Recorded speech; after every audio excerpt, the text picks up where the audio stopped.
Good evening. I'd like to call this meeting to order, announce the board met in closed session via Zoom, in person, and the following action was taken. Item number 3, Government Code Section 45957, Public Employee Discipline Dismissal Release Complaint. The board took an action to approve the dismissal of a classified employee by a vote of 6-0. Good evening and welcome to the Elk Grove Unified District's virtual board meeting through the Zoom webinar platform. We thank you for joining us and ask for your patience in advance as we navigate this new platform for conducting school board meetings. Legislative bodies, including school districts, are permitted to hold board meetings telephonically or by other electronic means because on March 17th, 2020, the governor issued Executive Order N2920, suspending certain provisions of the California Ralph M. Brown Act. In addition, consistent with the March 19th, 2020 statewide shelter-in-place order issued by the governor, Executive Order N3320, the Sacramento County Shelter-at-Home orders issued on March 19th, 2020, and the April 7th, 2020, and the Center for Disease Control's social distancing guidelines, which discourage public gatherings. This board meeting is conducted for public attendance via the Zoom webinar platform. We are new to live public comment via Zoom as well. Please be patient with us. There are a few public comment guidelines I'd like to share. Public comments provide an opportunity for members of the public to address the Board of Education at an open meeting. Members of the public are encouraged to address the board concerning any item on the agenda or any item of interest within the subject matter jurisdiction of the board. The board will not take action or discussion on any item not appearing on the posted agenda except as authorized by law. We note that the views and comments expressed during public comment are those of the individual speaker and do not necessarily reflect the opinions, beliefs, or positions of the district, the board, or the district staff. Tonight, as noted on the board agenda and the district's website, all electronic public comments that were submitted to the board through the Google platform will be provided to the board in writing relative to the appropriate agenda item. For Zoom public comment, those indicating through the Google platform in advance of this meeting that they would like to speak during public comment using the Zoom platform during the board meeting, your name will be called upon during the appropriate section of the meeting. At that time, your microphone will be unmuted. On your screen at home, there will be a message asking for you to unmute. Once you click or tap unmute, your microphone will be live and you will then be able to give your public comment. When your time is complete or you have finished, your microphone will be muted by the district. You must have the most recent version of the Zoom platform client to make live public comments. If you do not have the latest version, you will not be able to make your comment live. During your comments through the Zoom platform, we can provide a reminder at 30 seconds at the end of your allotted time. If you would like, I was also told that that was disruptive last time and the timer was enough, so I will ask you individually as they come up. There will be a timer on the screen. At the end of the comment time, you will be muted. During public comments, please also be aware of the following. The district believes in an inclusive, welcoming, and safe environment for its meetings for all of our community. The board respects each individual's rights to express ideas and opinions. Pursuant to applicable law and board policy, the board will not prohibit public criticism of the board or district. It is an ongoing objective of the board to serve all our students and prepare them to flourish as responsible, ethical, and productive citizens. In preserving this mission, we kindly ask that when making public comment, you refrain from the use of profanity, exercise tolerance of others and their viewpoints, and exemplify model behavior. Please be mindful that district students are watching. You are encouraged to address the board and the public in a respectful manner, such that all those observing, from children to adults, are made to feel welcome, safe, and valued. The board will not permit any disturbance or willful interruption of board meetings.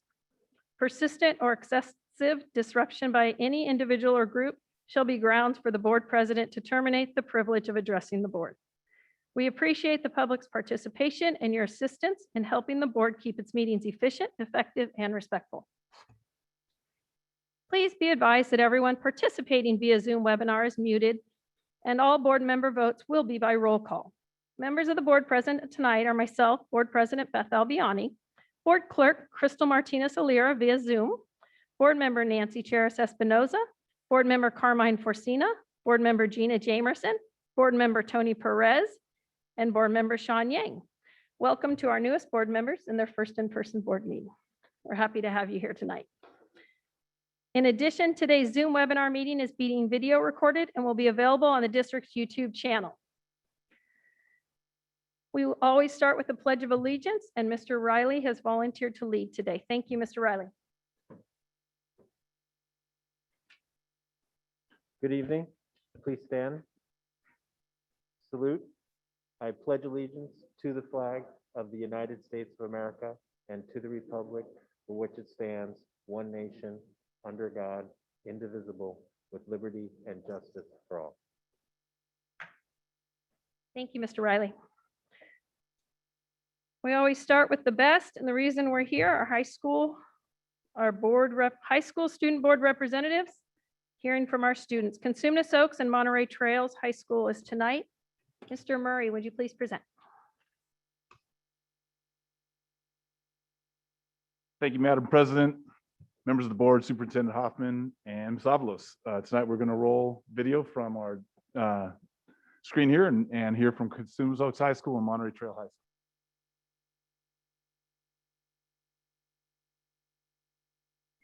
Board President Albiani, members of the board, Superintendent Hoffman, and Ms. Avalos. My name is Jason Negosic, and I'm a junior representing Cosumnes Oaks. Our tutoring for NHS and CSF have been going strong in our virtual environment, with our senior peer tutors also earning their lifetime membership for dedication to helping others over the past 4 years. Also, college decision time is upon us, so we're wishing all of our seniors the best of luck. Our mental health awareness days have been going strong with new videos, quotes, and tips being posted every Monday to social media, our school website, and sending school-wide emails to our parents, teachers, and staff members. Our social emotional learning lessons every Wednesday have also been a great opportunity to take some time to reflect and de-stress while having engaging conversations to connect with our peers about mental health. My name is Sansara Shergill, and I'm representing the Mighty Wolfpack. This past month, we held a virtual homecoming with Spirit Week and activities. Monday was College Day, where students dressed in attire from their dream school. Tuesday was our newly created CL Challenge, where students participated in a t-shirt challenge to see how many shirts they could put on in 30 seconds. Wednesday was Jersey Day to show off our favorite sports teams. Thursday was another CO Challenge, where students sent in submissions of their coolest trick shots. And lastly, Friday was CO Spirit, where students got to showcase all of their class spirit wear. We also did a trivia night based on Hollywood hits, virtual Valentine's grams, movie quote trivia, junior prom dress-up day, where students dressed in their formal dance get-up, and our annual Pack Savvy talent show, where students sent in videos of their amazing talents to be selected for prizes. Our students have really appreciated all the new events ASB has created to keep our CO spirit alive. Some upcoming events we have planned are class movie nights, our annual Discover CO Cultural Showcase Week, and College Commit Day. Some of our athletic programs like track and field, soccer, and football have been coming back and are following social distancing guidelines. We're looking forward to a strong return of all of our teams next year. Thank you for your continued support, and remember that the strength of the pack is the wolf, and the strength of the wolf is the pack. Have a wonderful evening.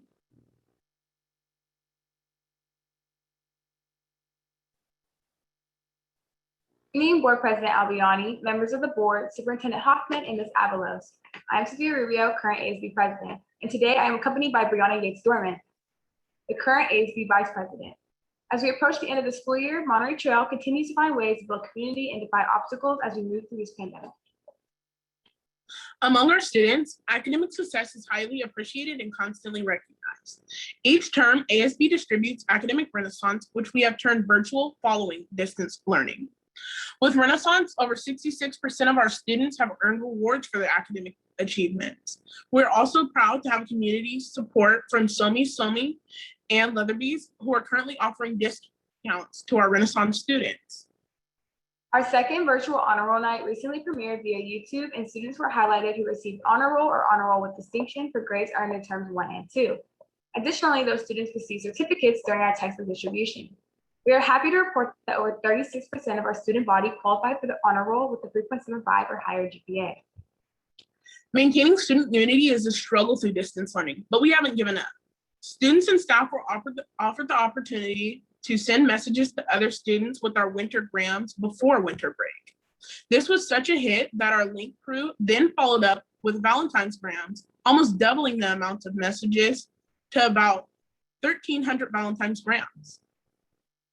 Our Student Equity Council has been working hard on their hashtag Stop the Slurs campaign. The goal is to reduce the use of slurs on campus and using social media. This year, ASB also hosted Secret Pals, where students and staff communicated via email for several weeks. Through genuine discussions, personal bonds were made with several staff members on the trail. In the end, staff were challenged to guess their secret pals with just a few clues. For Black History Month, ASB made several posts highlighting important Black figures and created a video in which Black history was discussed, from its importance to its personal connection to people on the trail. For Women's History Month, ASB has begun posting highlights of our very own female students that shine positive light of their recognition and accomplishments. A video is now in progress and should be posted on our account shortly. It has also been very important to highlight the students and groups on campus who have managed to stay actively involved. We recently held a winter rally through the use of virtual performances from our cheer program and Impulse Dance Company, as well as our own drama department. We are currently in progress for our annual Senior Goodbye Rally and hope to highlight the class of 2021 with some much needed love and recognition in this challenging year. Recently, we held a cookie cooking extravaganza night, where students and families were able to join us and follow along as we baked cookies together. While the tasty treats were baking, we also got in a fun and challenging game of cookie themed hangman. Our Friday fun days continue to be a hit with our regulars of staff and students who attend almost every weekly session. It's been a great way for students and staff to come together and wind down the week with a quick game and camaraderie. With the end of the year fastly approaching, our focus turns to seniors as we prepare to say goodbye. We are currently working on Senior Mural, which captures the diversity and creativity of the 2021 class. Each student has the opportunity to pick a larger piece from a collective image, as well as a smaller piece in order to make it personal. We hope that this will be a fun way to the class to come together while also being a part. Seniors are also getting busy with applications for their senior award, and many are hard working on their senior presentations. Our use of the PBIS Gold Ticket Program has been consistent, handing out several virtual gold tickets each week and providing raffle prizes and gift cards as rewards for demonstrating our core values of community, respect, integrity, and confidence. We have now opened the option for students to give them to fellow students, which has been a popular way in which classmates spread a positive message towards one another. With conditions improving, many of our athletic programs are now able to condition and practice, including football, cheer, baseball, cross country, softball, and women's golf, as well as tennis. Football recently finished their first competition against Wood Creek, in which came out victorious with a score of 34-7. The cheerleaders were also happy to come out and show their support for the team on the sideline. In addition, women's tennis, women's golf, swim, and cross country have been able to get some competitions in. Many of our groups on campus are hopeful that they will soon too be able to come back and practice at school, in which they are so passionate about. As time progresses and conditions continue to change, the trail will continue to find ways to be successful in all aspects, from academics to community to athletics. We have worked hard to adapt this year and maintain a connected, united community here at the trail. Thank you for listening, and we hope to see you next year with a progressive and positive report. Thank you very much to our students at home. Excellent job.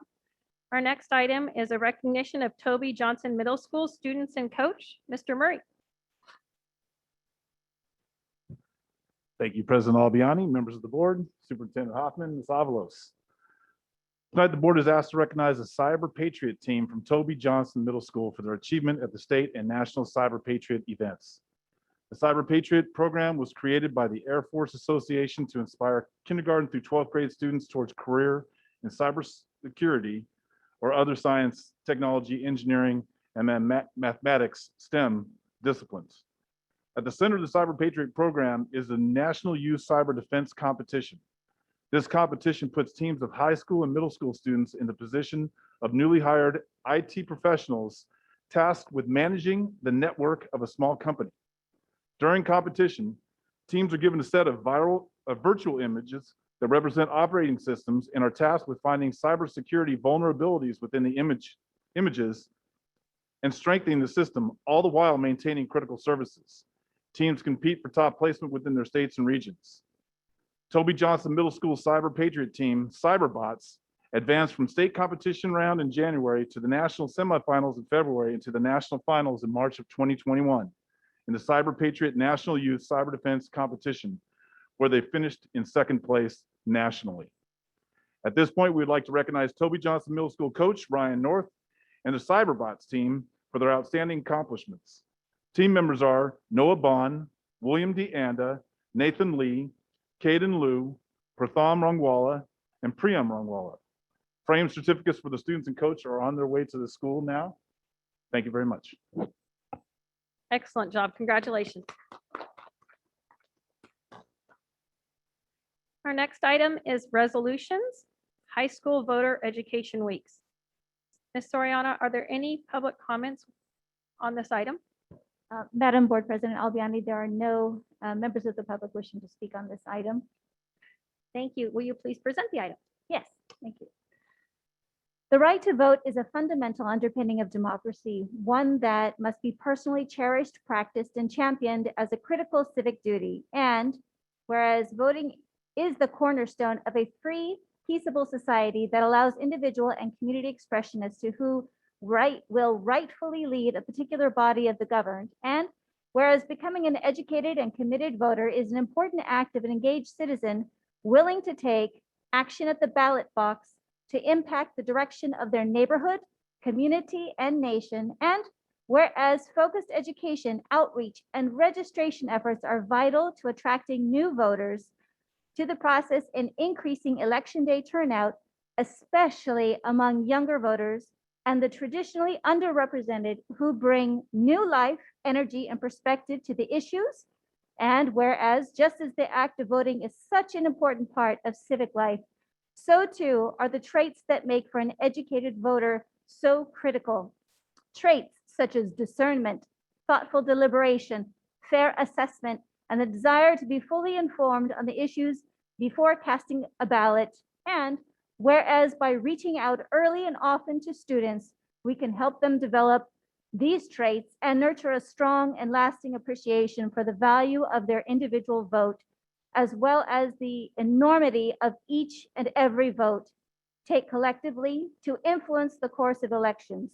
Now, therefore, we ask the governing board of the Elk Grove Unified School District to declare April 19th through April 30th, 2021 as high school voter education weeks and encourage schools throughout the district to participate in programs and activities that help get eligible students registered to vote while encouraging others to become informed and passionate citizens committed to being active voters once they reach voting age. Thank you. I would like to call for a motion to approve resolution number 56 and to declare April 19th through 30th, 2021 as high school voter education week. So moved, Madam Chair. Moved by Ms. Cheris Espinoza, seconded by Mr. Perez. A roll call vote. Mr. Forcina. Aye. Thank you. Ms. Jamerson. Aye. Dr. Martina Solir. Aye. Thank you. Mr. Perez. Aye. Mr. Yang. Aye. Ms. Cheris Espinoza. Aye. And myself, it is unanimous. Thank you, Ms. Soriano. Thank you. Our next item is student expulsion and voluntary transfer recommendations. Number 1, request for return from student expulsions. Ms. Soriano, are there any public comments related to this item?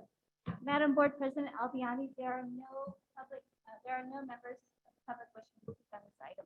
Thank you. I would like to call for a motion to approve the readmission committee's request for return from student expulsion.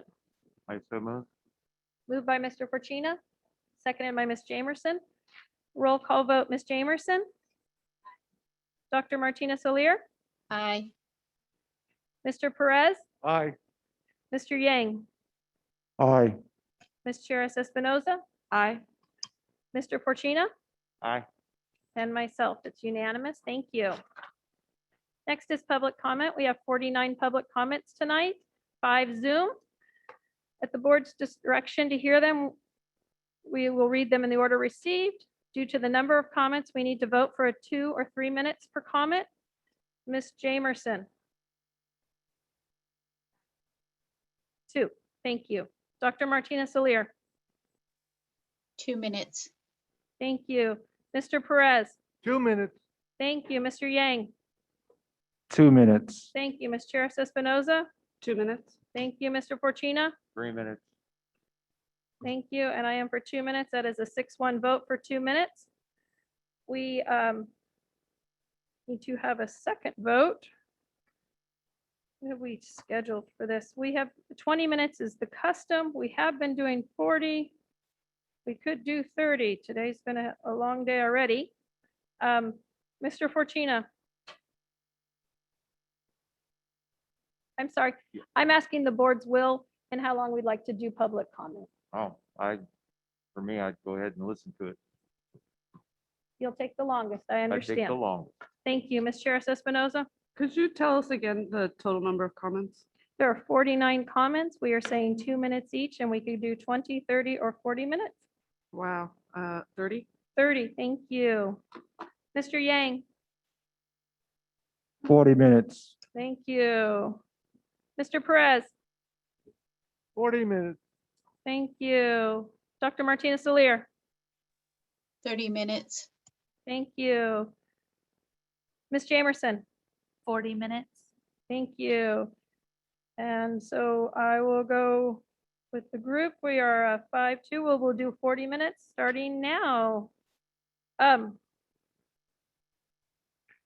Okay, yes. Okay, thank you, Madam Board President. There are currently 5 Zoom call live comments. I'll announce the 5 and then in the order that they're signed up for the live, and then I'll start reading the written public comments that are items not on the agenda. Okay, and just to be clear, I will start the 40 minutes once we start our Zoom calls. And then Ms. Chair Espinoza has been kind enough to volunteer to do our 2-minute timing for us to make it easy for here. Plus, Mr. Mate has agreed to put it on the screen in addition.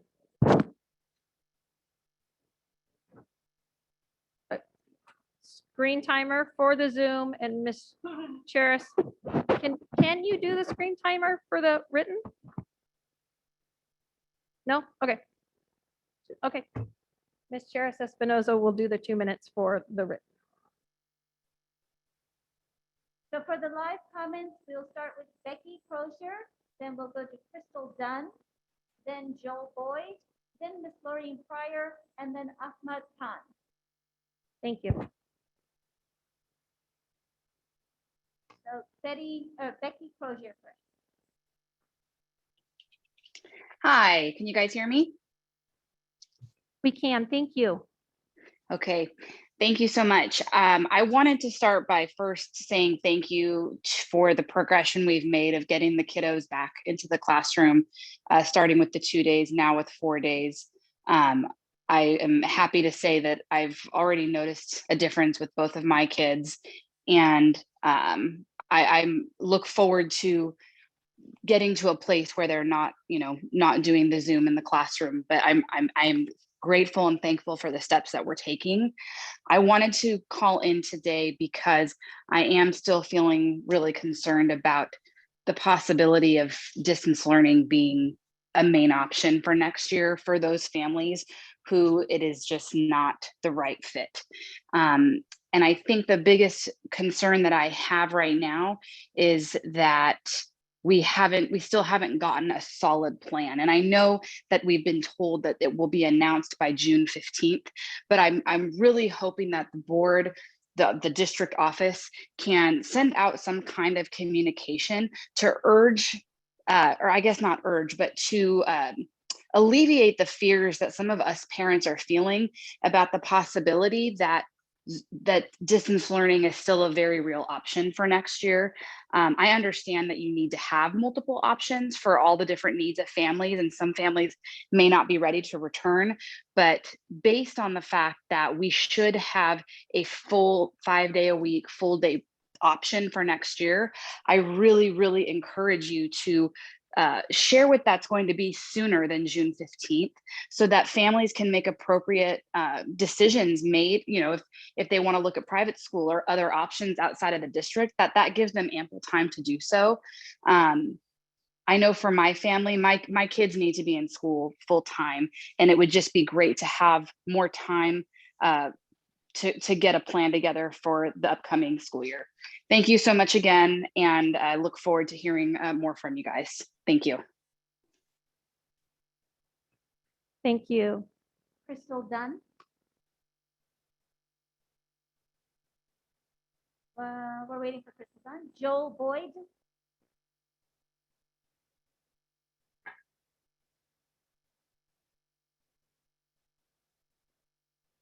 Yes, hello, can you hear me?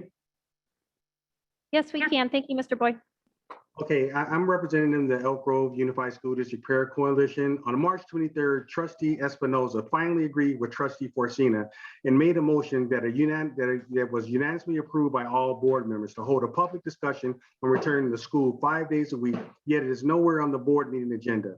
We were disheartened and shocked when we discovered the topic was missing from the agenda for the April 6th board meeting. Who sets and approves the meeting agenda? Can one person unilaterally override the motion that was unanimously approved by the board?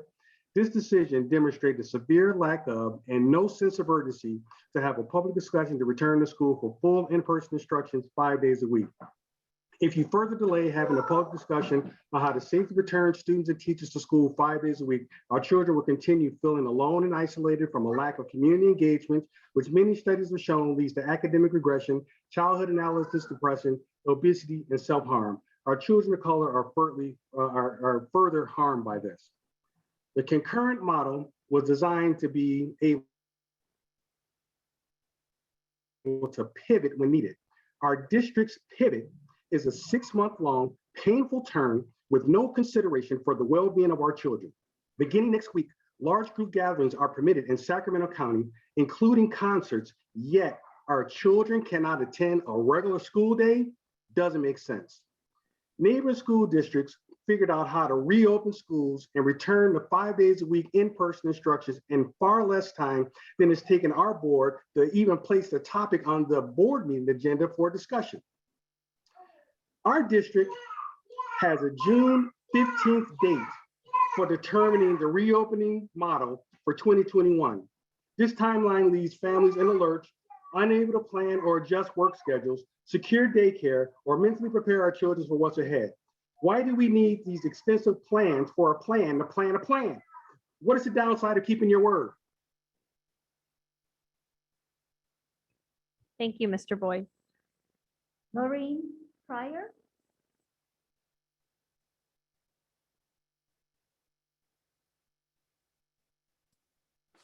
Good evening, everyone. Thank you for taking the time. Shout out to the Elk Grove Parent Coalition. I'm glad parents are really getting in the game, but what I'm calling to talk to you about are your disproportionate discipline numbers. I know that you guys have CARES Act funding coming, and I think it's about time that we had a discussion about directed resources for Black students in your district. Now, looking at the Welfare and Institutions Code 300 subsection I, it says if you know that students are being disproportionately impacted or being abused in some way, that you have the obligation to act. At this point, this board has been negligent. And if parents had reacted like this board, parents would be brought up in front of child welfare and charged with failure to protect, which is what I believe you all should be charged with. So in this conversation about directed resources, I'm ready to come to the table. I think it's time for this district to put its money where its mouth is. CARES Act funding directed resources for Black students who are having an incredibly hard time in your district. And you have someone in place, your superintendent, who refuses to act. So I'm telling you that BYLP will come in and we will do this work with you. And I promise the contract that we will put forth will be less than the amount that you are paying your superintendent to sit there on his hands while Black students continue to suffer in your district. So you show me your budget, I'll show you where your priorities are. For multiple years, I have come before you when you guys were designated number 3 in the state for disproportionate discipline for Black children, especially male students. And now you find yourself in the number 1 slot. I have heard from nobody. Nobody has reached out to me. Nobody has had a conversation with me about the issues that are brought up the last board meeting. So I'm asking you, President Albiani, suggest someone or designate someone to reach out to me and let's have this discussion. So that's all I wanted to say. I need you all to start focusing on the problems at hand. You guys are number 1 in the state for disproportionate discipline, and it's time to fix it. Ahmad Khan.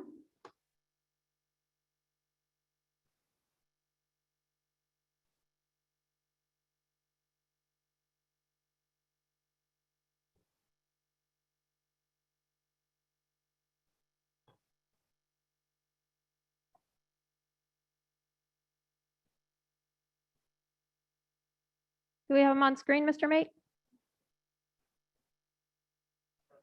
Not present. Are there any other Zooms? The only other person was Crystal Dunn. No. Not for items not on agenda. There are a couple of other Zooms for later in the agenda. Okay. We can go ahead with the written public comment, please. Yes, Madam Board President Albiani, I'll begin the written comments. Starting, the first one is anonymous. Hello, I wanted to know when school can resume full time. The current schedule doesn't help working families. If you sent a survey out to ask why people want to resume with online learning, then maybe you can get the real reason why the percentage is so high to resume with online learning. COVID doesn't have any boundaries and doesn't only spread during the morning hours. Prior to allowing kids to return to school, where they could receive more help from their teachers up until 1:55 p.m. And now they only receive help until they are released at noon. How does this benefit them? Please return the kids full-time to benefit all families. The next comment comes from Floyd Cranmore. I urge the board to revisit coronavirus safety guidelines in light of brand new CDC guidelines, coronavirus changes reported by the media, which dropped the surface sanitizing recommendations now viewed as a comforting palliative, and instead emphasize coronavirus is an aerosol-borne disease and so must be mitigated accordingly, including with appropriate ventilation HVAC measures. There are a couple of references to websites that will be provided in writing. Given this, CDC also indicates a preference for MERV 14 or higher value HVAC filters. Perhaps classroom parents might also contribute towards an in-classroom MERV 16 HEPA standalone unit for the classrooms, and strongly urge as much fresh air as possible and suggest UV light as a sanitizing option. See another hyperlink regarding ventilation. And it's linked to specific filtration recommends at another link. With spring weather requiring less conditioning and less air recirculation, hopefully HVAC plans may be modified to allow more fresh air options, including even open windows with fans, etc. I have provided further technical details to Deputy Superintendent Robert Pierce. Example, in the longer run, UVC light at the 245 nanogram wavelength contained wholly internally within HVAC systems can be a more cost-effective air sanitizer for coronavirus than current filters, and can sanitize the higher risk droplet sizes below the 3 micron level of current MERV 13 filters and even smaller 2.5 micron level of N95 masks, as some Gator type masks actually further aerosolize droplets down to even 1 That's time. micron range. The next comment comes from Mia Fisher. I am a sophomore at Cosumnes Oaks, and I joined the Elk Grove chapter of Gen Up, GEN Up, this year to make a difference in our community and Elk Grove Unified School District schools. The School Bill of Rights campaign is something we have been working on that outlines the different rights we as students should have. It ensures equity for all students and helps students feel seen and represented at school by their peers, teachers, and other staff. Having a student bill of rights is something that has been long awaited, and we have hundreds of students in agreement. Too many girls have been sent home for distracting shoulders. Too many times have we been taught the same perspective in history, and too many times have students had their personal items confiscated. The next comment comes from Lisa Kasinger. I am happy that our schools are opening up, very happy, in fact. However, I am not happy that last week my son came home from concurrent learning on the first day feeling defeated. He shared the school plan is that of a prison-like setting, from walking on a line, being yelled at by the security and or teachers in the hallways when not on said lines, to minimal speaking, to minimal interaction, if at all, with the teachers.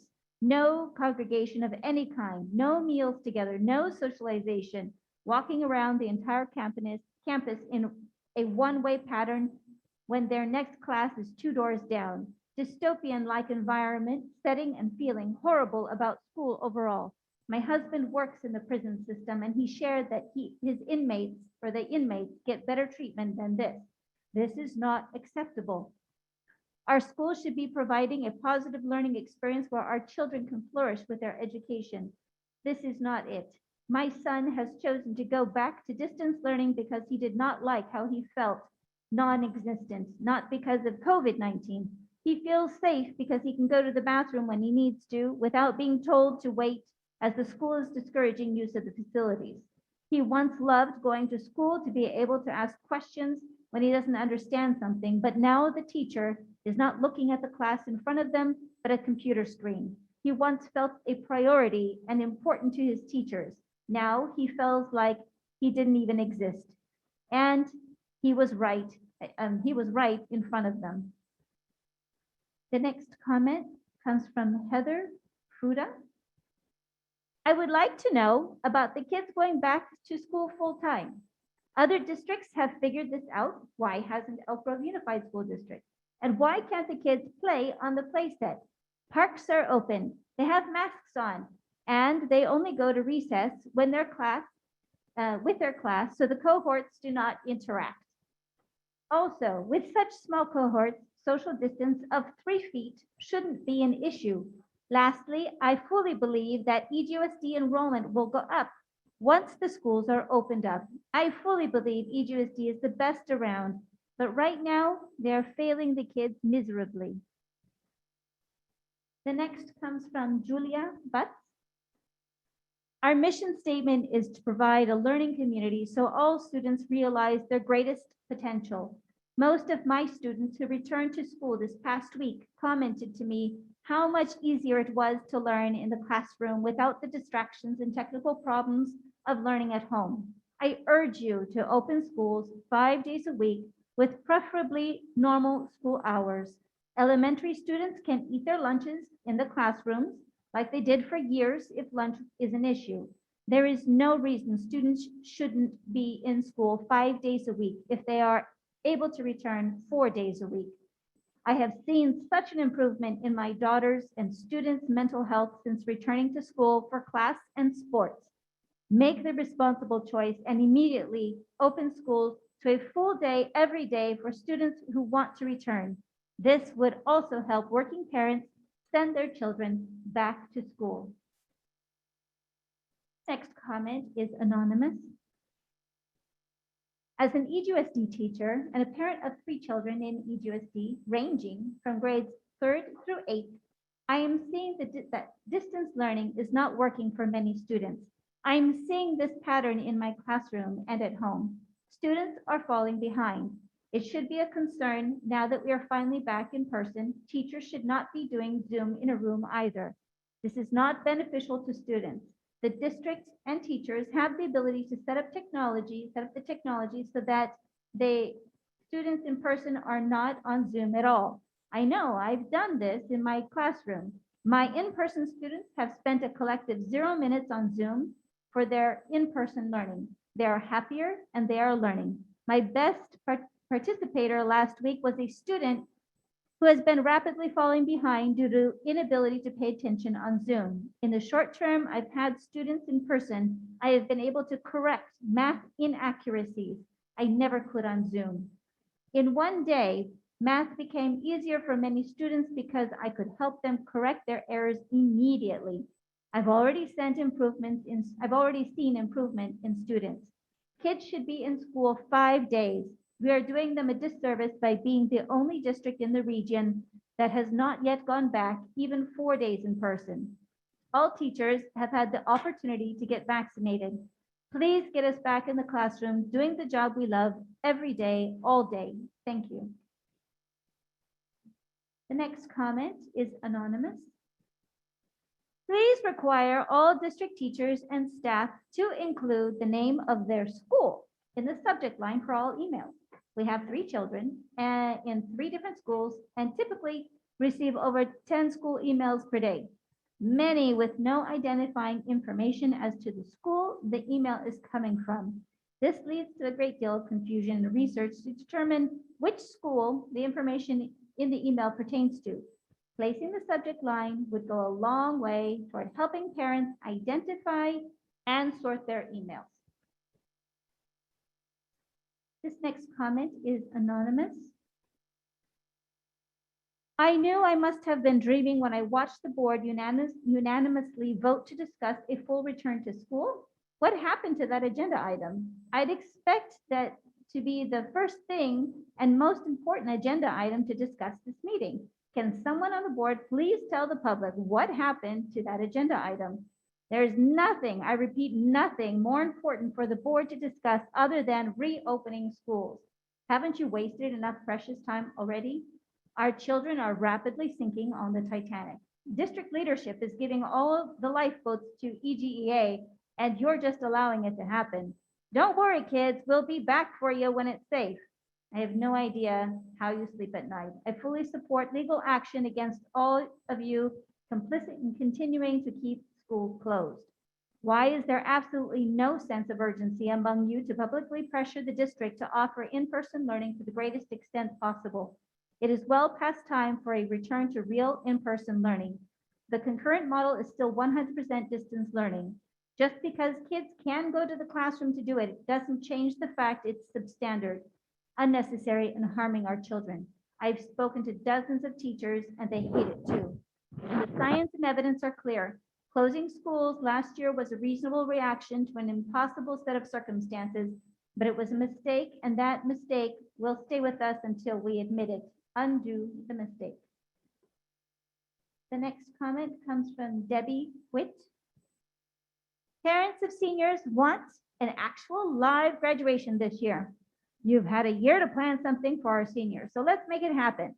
Both my niece and nephew graduated on their football field at Kimball High in Tracy, and that's how they always do it there. There's no reason why Elk Grove Unified can't hold graduations this year on the football fields.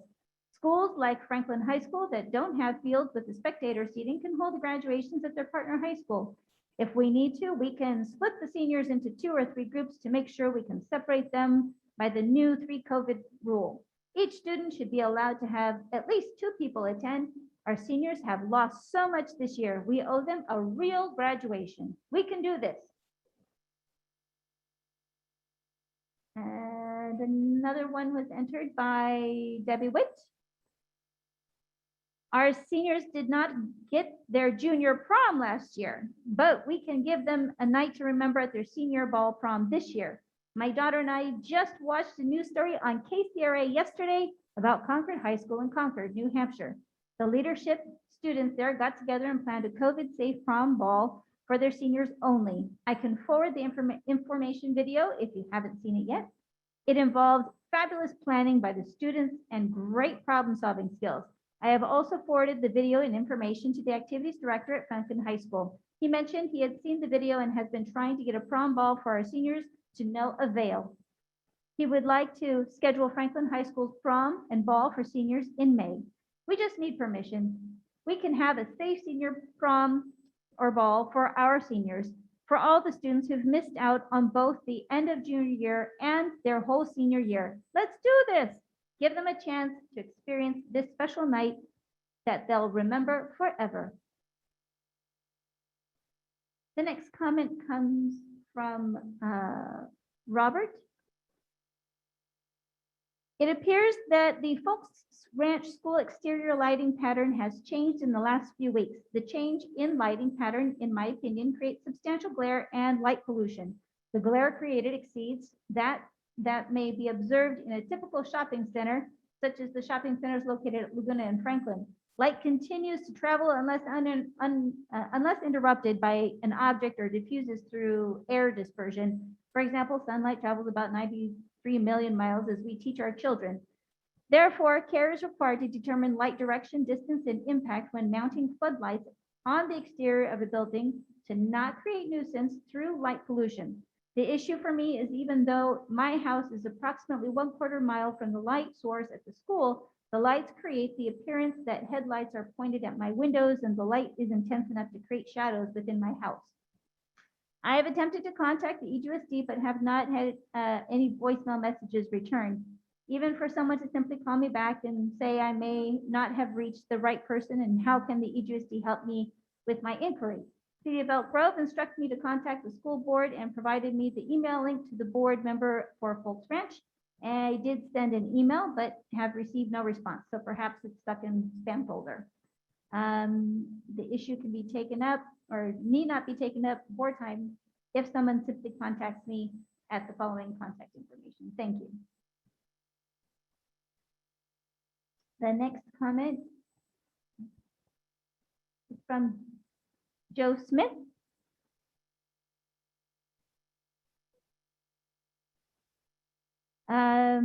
This wasn't read the last time, and I think you are trying to keep this so people won't hear it.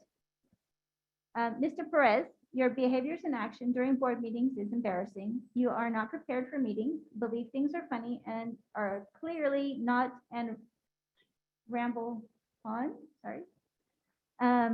ramble about things not on the agenda, yet argue that they are on topic.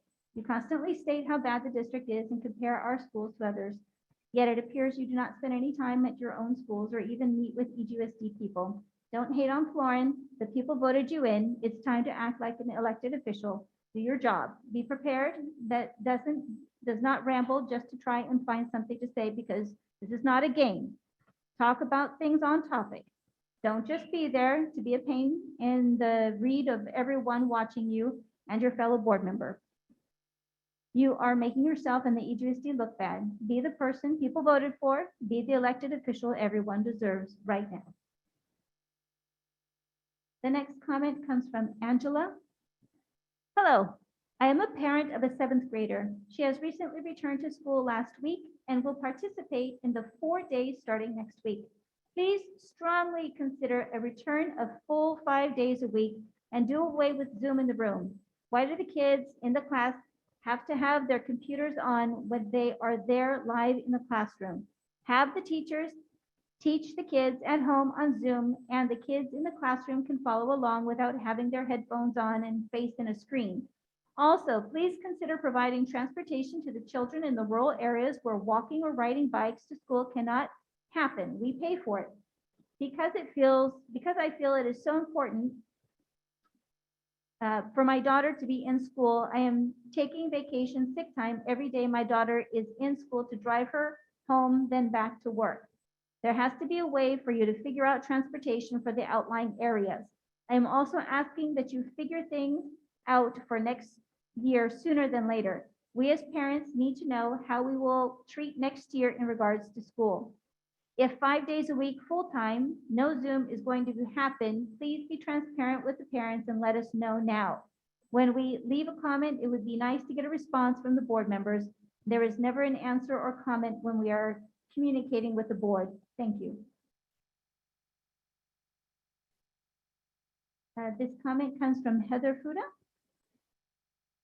I would like to know about the kids going back to school full-time. Other districts have figured this out. Why hasn't EGUSD and why can't the kids play on the, I think this was repeated from earlier, sorry. This next one comes from Ken Rainey. Please provide specific clarification as to why schools in our district are not playing when all other schools are playing. This next comment comes from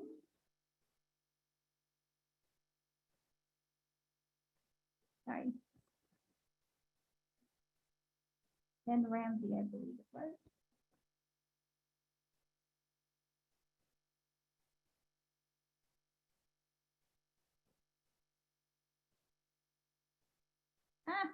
My computer is having issues. The next comment comes from Ashley Fukushima.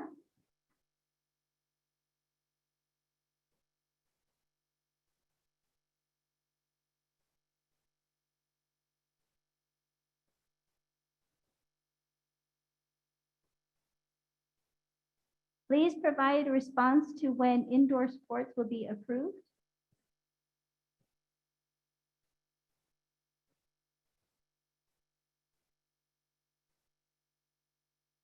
The next comment comes from Kathleen Olson. Indoor sports are not on the agenda. The next comment comes from Reggie Higashi. When are indoor sports allowed?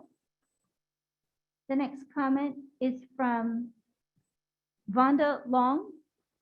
Hello, Elk Grove School Board members. I want to express my thoughts on regarding to having our schools open for full-time, 5 days a week in-person class without any distance learning. I believe having our kids in class will help them socially, mentally, and physically in their growth as an adult. We have seen and heard about kids committing suicide because they are isolated from their friends and teachers.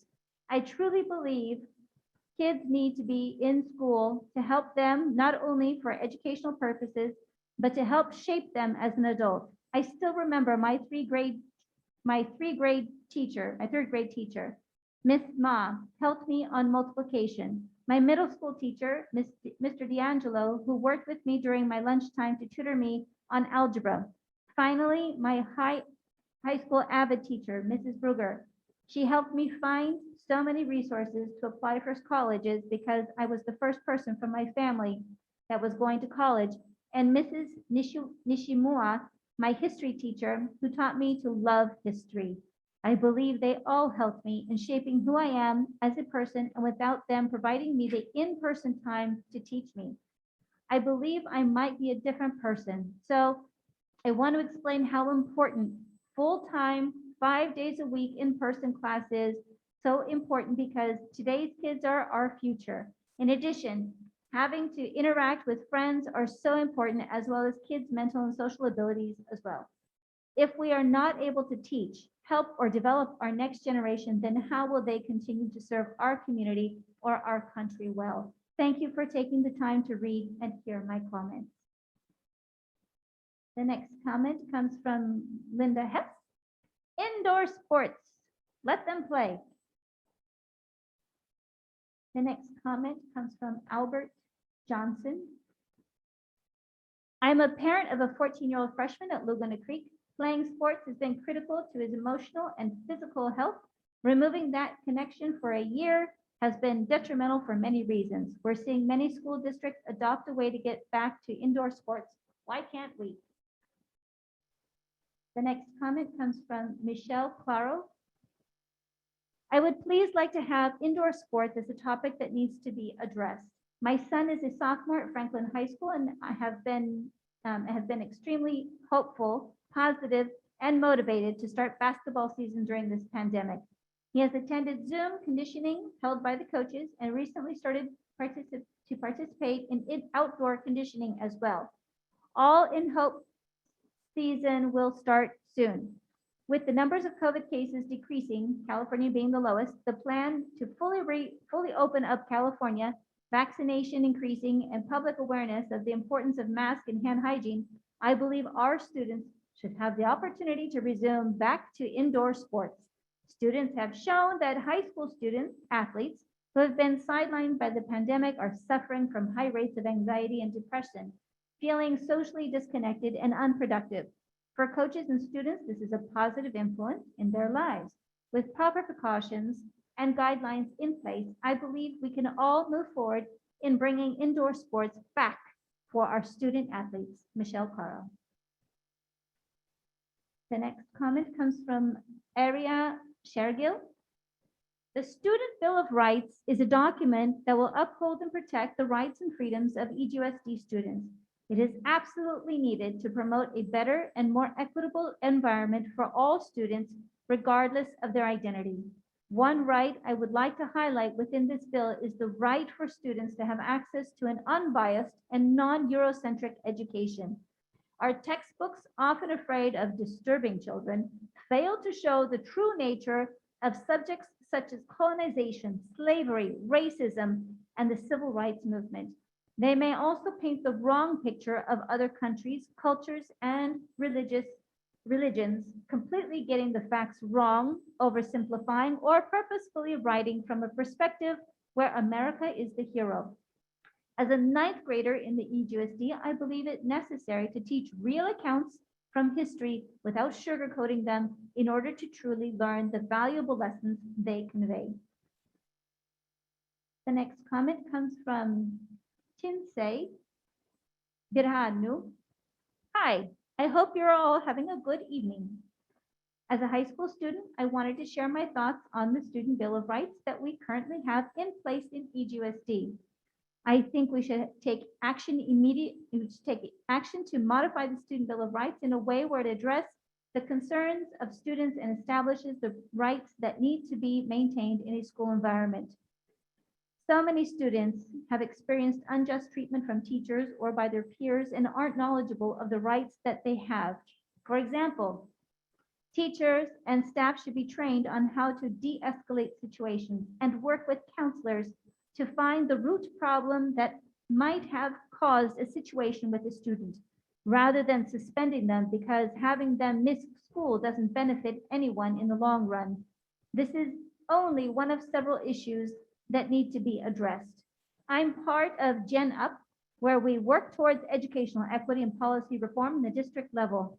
And our goal is to have students be more involved in district decisions and have a say in the agreements that are made instead of it always being on our behalf. I really hope you take a moment to think about us students because we are the largest stakeholders and I appreciate you taking time to listen. Thank you. The next comment comes from DeMarco Merida. Few indoor sports should be allowed. COVID cases are decreasing and we are dropping tears. The next comment is from Sherlon Talbodo. Given that schools have resumed in-person education and are okay to be inside the classroom, when will schools be cleared to start the basketball season? Thank you for your time and consideration. The next comment is from Lakita Cotton. Hello, my name is Lakita Cotton and my son is Kanai Gatland, whom is a freshman at Franklin High School. My concern is him not being able to play the sport he loves his freshman year. I feel if all safety precautions are given and us as parents agree and are willing to allow our children to play indoors, the boys should have a basketball season. Our children need outlets to avoid any further mental health issues COVID-19 has caused. I'm begging as a very protective parent to allow my son and his freshman teammates the opportunity to play basketball and have a season. The next comment comes from Carrie Dossman. Our children have missed out on so much this last year due to COVID-19. We are hoping the children can start indoor sports to slowly get everyone back out and moving. Our children have been inside long enough and they are missing out on so many opportunities. The more sports are canceled or pushed back. The next comment comes from Stephanie Anderson. Currently, there are other school districts that are allowing youth to resume high school basketball. For example, Natomas, Folsom, Rockland, Roseville, Galt, San Juan. Also, music and other indoor activities have resumed. Now that vaccines are released in California and the COVID numbers are going down, we should be able to resume in Elk Grove as well.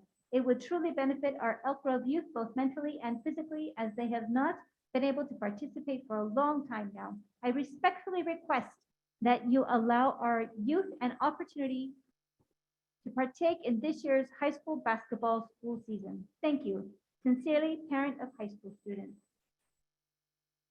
The next comment comes from Rochelle Nono. As the largest district that has taken steps to reopen safely, it is equally important to also allow students to participate in indoor sports with guidelines. Some students only participate in indoor sports and need to be active after a year of being inactive. They witness other peers playing outdoors or in other districts. There can be limitations to spectators, etc., but please give the students in our district a chance to play their peers who are in other districts. Please consider this. Thank you. The next comment is anonymous. The question I would like answered is, since it is now safe to reopen and safely allow students in classrooms with proper social distancing guidelines followed, on what date will it be safe for EGUST School Board to open to the public with safety guides in place? The next comment is from Phil Arnold. I would like for indoor sports to resume this season, specifically boys basketball with the start of on-campus classes. I feel as if indoor sports can start again.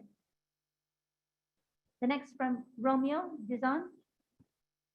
Why has there not been any effort in addressing the need for indoor sports such as basketball? The next is from Cynthia Hall. I would like to know when boys basketball will start back, if the proper precautions are put in place, as we as parents feel the boys can and should be allowed to play.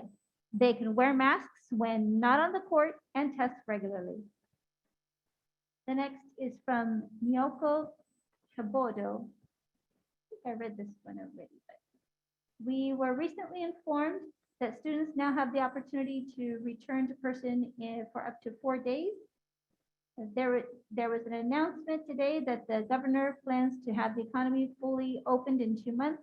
I would like to ask the board to strongly consider allowing students to participate with indoor sports within the county. There are other school districts that are allowing students to hold workouts in their gyms, but our children are being told that they must remain outdoors. The COVID vaccination rates are increasing while case rates are decreasing. Again, I would ask that you keep the student athletes in mind and allow them an opportunity to compete. No matter how limited the season may be, please give the same consideration that was used to allow the students to return to school, or please provide the public an explanation as to why this isn't possible when it appears to be acceptable in other school districts. Thank you.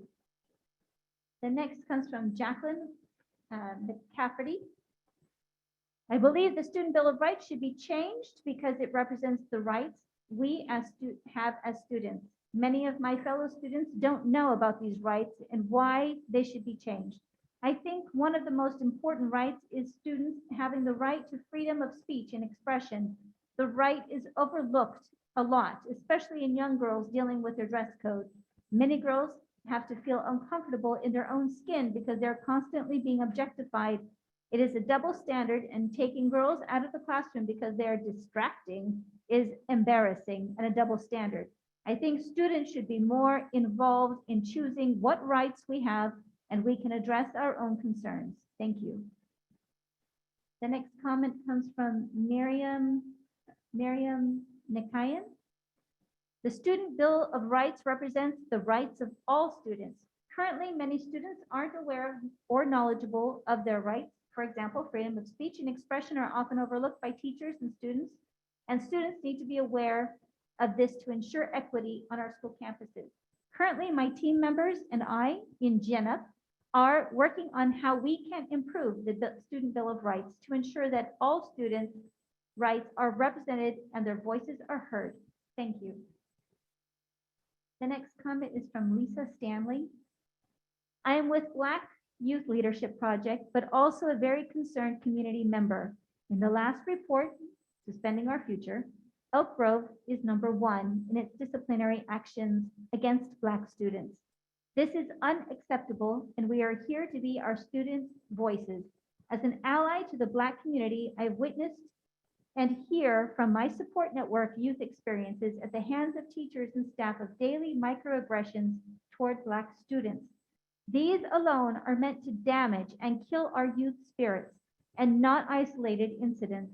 We will not tolerate this mistreatment. There is a big push for schools to reopen, but silence when it comes to acknowledging the problem at hand, overt and covert racism. Our babies are not safe in these schools, and we demand to know what the board has planned moving forward. How can you use the CARES Act funding to finally address what continues to be swept under the rug, the mistreatment of this school district's Black students?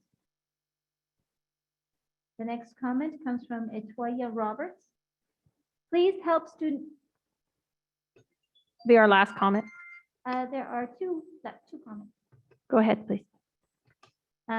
Continuing from Etoya, please help student athletes of indoor sports. It is difficult to explain to my high school basketball player why other basketball players across the county and in neighboring counties have a schedule set and protocols in place.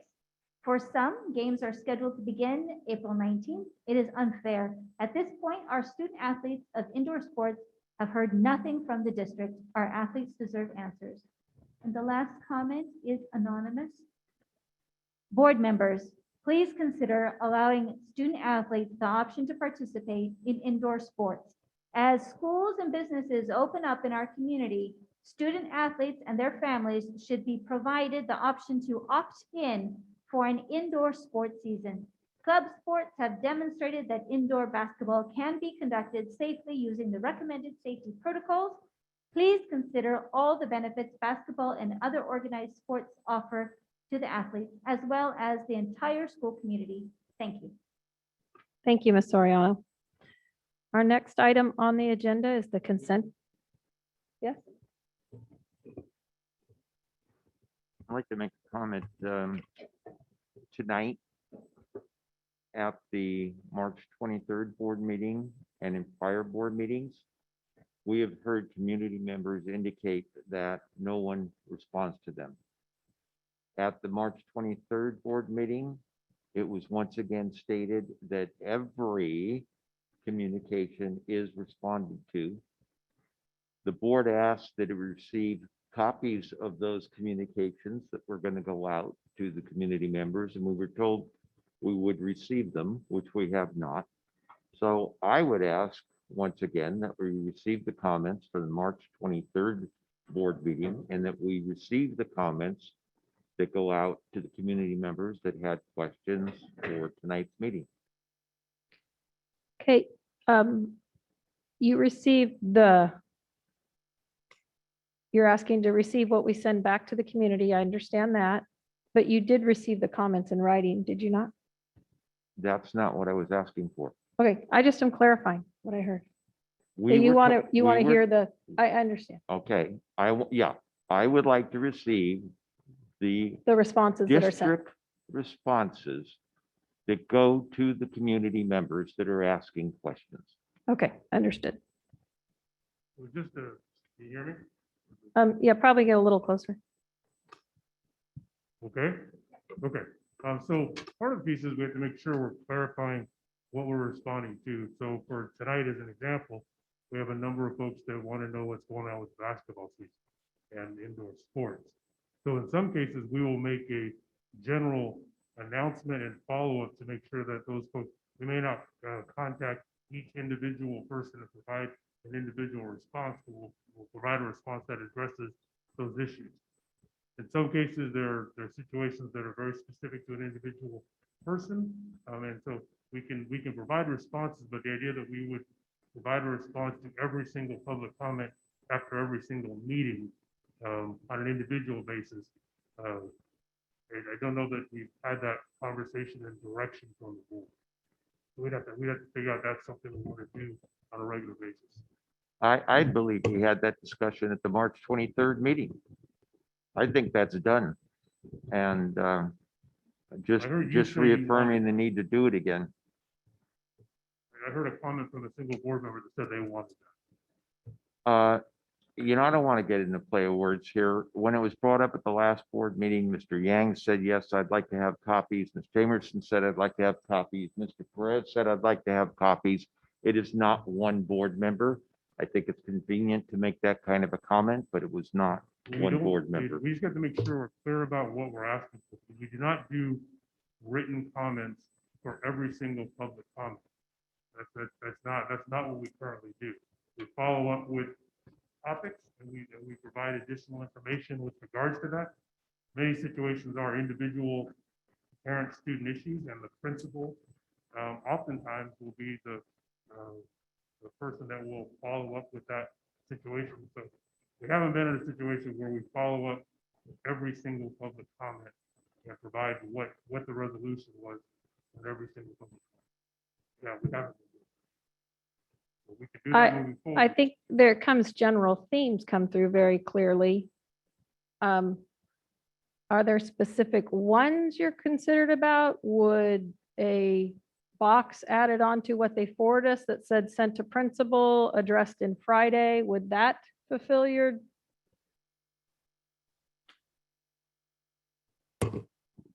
Once again, it's not just me.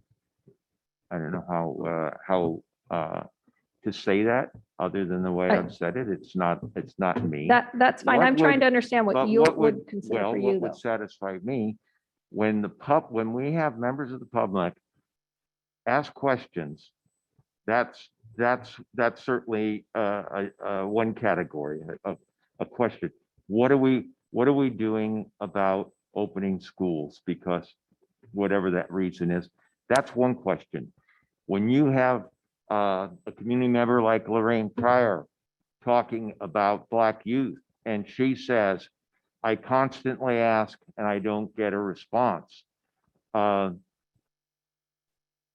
That's pretty specific. I want to know what we're saying to her. Specific to Ms. Pryor, the BC that we provided to the board last Friday was a summary of the information specific to the report that she raised. So we provided that information to BC to the board. We also did contact Ms. Pryor. Staff did speak with her, so that did happen. But she said in her communication last time that she was going to send a follow-up email. I didn't receive the follow-up email, so I asked staff to follow up, and I know that conversation happened. Well, let me put it this way, and I don't certainly want to compare myself to anyone, but I respond to every single communication I get from a constituent. The people who are both submitting telephonic comments and written comments are our constituents. If they ask specific questions, do we or do we not respond to their questions? Majority of cases, like tonight, there were some very strong themes that came through of what people want additional information. Inside sports being an example.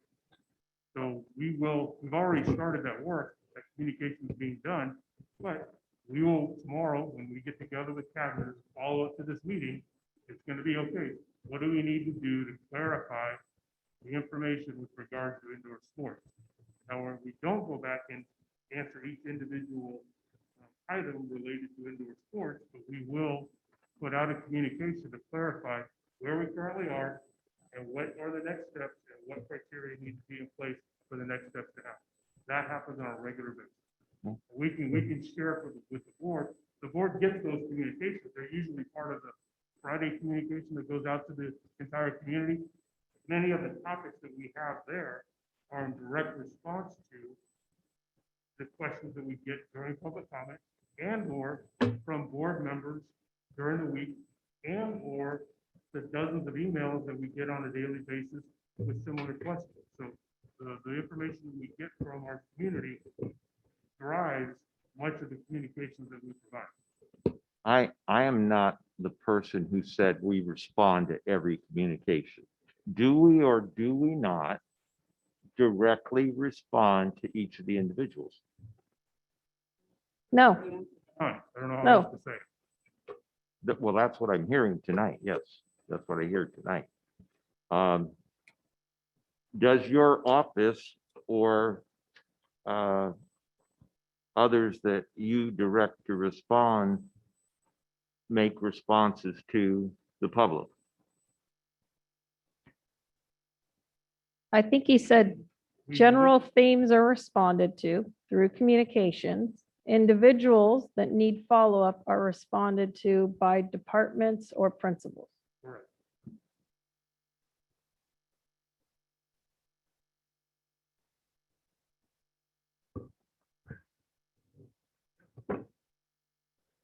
As we get, just like we do every single day, as we get communications from parents, staff, and others. I mean, so in some cases, oh, a number of people have asked the same question, so we need to get a communication out so that everybody gets that information. In other situations, it's a situation where the site principal would be the appropriate person to follow up. We share that information. I copy the appropriate director or assistant superintendent, and the principal or department lead will follow up. We do follow-up communication with our constituents, your constituents,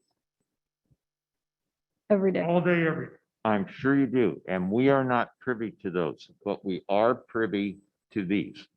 And the statement was made, we respond to every comment made. I did not make that comment. I don't So the recall that. question is a simple question. Do we respond to them? Yes or no? If it's yes, board should get a copy. If it's no, that's another issue. It's really simple, yes or no. Okay. I don't think it's that simple. All right. That's not good. Sure, Mr. Yang. I just want to piggyback on Trustee Conrad. I think that one of the things that comes to mind and the concern is the individual that kept saying that we haven't responded to them.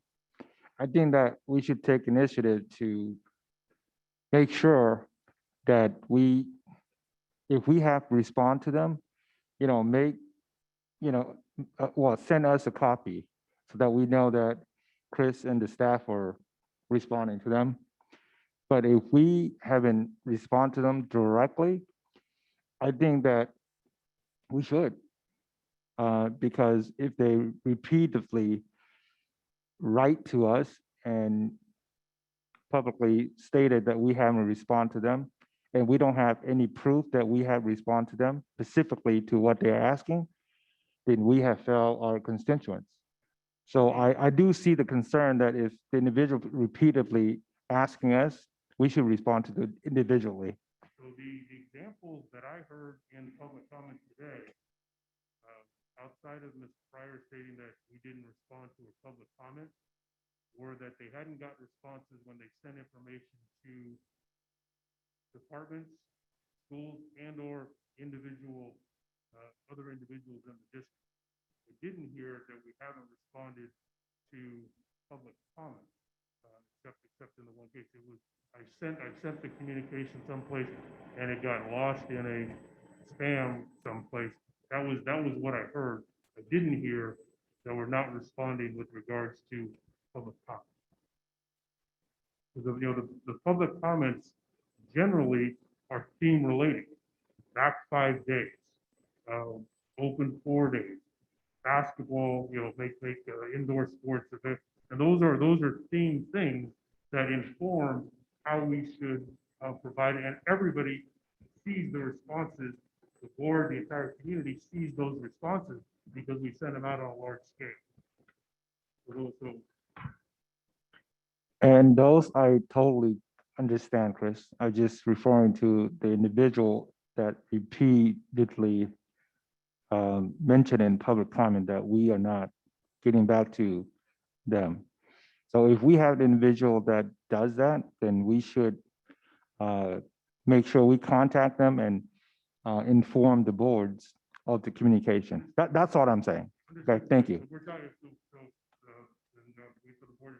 So when a comment comes through that says they've tried to make contact either in public comment before and or tried to contact the department. Those things we do follow. And but we haven't been in the practice of providing a list of every one of the responses that we've done with those folks.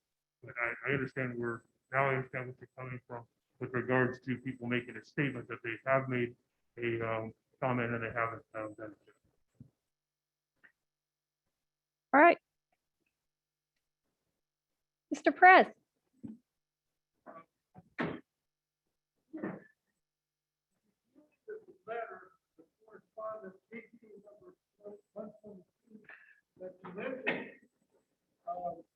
I don't see where you say or the school district applies to her directly.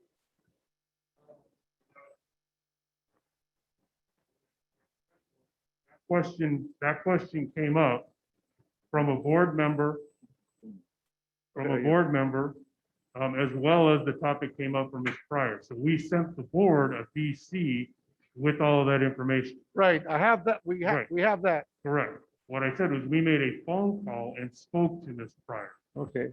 We didn't send the BC to Ms. Pryor. We sent the BC to the board so they understood the topic that was brought up. We wanted to make sure they had more information than what could be shared in a 2 or 3 minute public comment.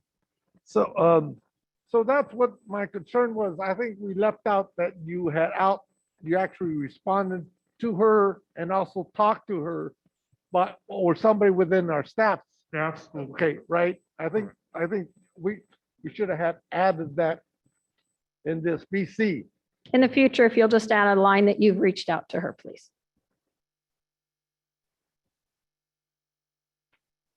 And also, okay, and the issue is so important because the fact that, this is an issue. Oh, Mr. Perez, we don't answer on public comment. Okay. Okay. Well, this is I know it's a very important issue to every single one of us. I understand. No, but we, in the future, that's a bad path. for funding. Completely. Okay. Understood. Okay, I would like to move on to the consent agenda. Ms. Soriano, is there any public comment wishing to speak to item on the consent agenda? Yes, Madam Board President, there's one public comment related to consent agenda number 8. It's from Floyd Cranmore, and they say, I am recommending approving consent item D68 for the construction change orders for the new Green Energy Tech Academy building at Laguna Creek High School. That concludes the public comment. Thank you. I'd like to call for a motion to approve items 1 through 12 on the consent agenda. Yes, I move approval of items 1 through 12. Move. Okay, would you like to amend your motion, Mr. Fortino? Yes, I move approval of items 1 through 12 with the exception of item 5. Thank you. I have a second, please. I'll second. Second by Mr. Perez. Mr. Fortino, you want to speak to an item? Discussion, yes, I'd like to speak to item 12, approval of Always Be Learning Schools, which is known as ABLE. And I just want to share that I am quite excited that our district will be participating in this and contracting for this service, because to be able to be in a position where we can schedule program for all of our youth in such a way as we can begin the process of ensuring that all kids have access to AG courses, to CTE, and all the specialized courses, honor courses, and other courses that kids need to have is something special. And it would be my hope that if the program does as people believe it will do, that we will have this program as an ongoing program and just not a 1-year contract. Thank you. We move on to vote. We'll come back to your item. Dr. Martinez-Alier? We're voting. Aye. Okay, thank you. Mr. Perez? Aye. Mr. Yang? Aye. Ms. Charis Espinoza, Aye. Mr. Fortuna, Aye. Ms. Jamerson, Aye. and myself, it is unanimous. We had item number 5 pulled, ratification of grants and contracts agreements for funding. Mr. Perez, you had something to say? Yes, I just want to congratulate the staff on those 2 contracts, career and technical educational incentive grant, and also the Head Start program contract modification. Those are 2 important grants that for district, because of the fact that, we need to get more up on par with 21st century vocational educational job skills.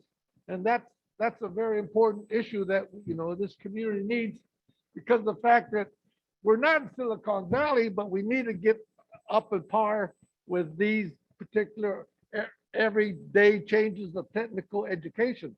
So, and also we had this community comment that, we have a new facility that would help out the curriculum of study in that particular institution or academy. And thank you again, staff. All right. Go ahead and Okay, vote. Yeah, move approval of item 5. Thank you. May I get a second for approval of item 5? I'll say it. Mr. Perez seconded. Mr. Fortuna had a first. Another roll call vote. I'm going to follow the same. Dr. Martinez Alier, Aye. Mr. Perez, Mr. Yang, Aye. Ms. Charis Espinoza. Aye. Mr. Forcina, Aye. Ms. Jamerson, Aye. and myself, it's unanimous. Thank you. Our next item is the bargaining units. Ms. Soriano, are there any bargaining units members wishing to speak to the, Madam Board President Albiani, there are no members of the public wishing to speak on this particular item. okay. So there are no members of our bargaining units wishing to speak to the board tonight?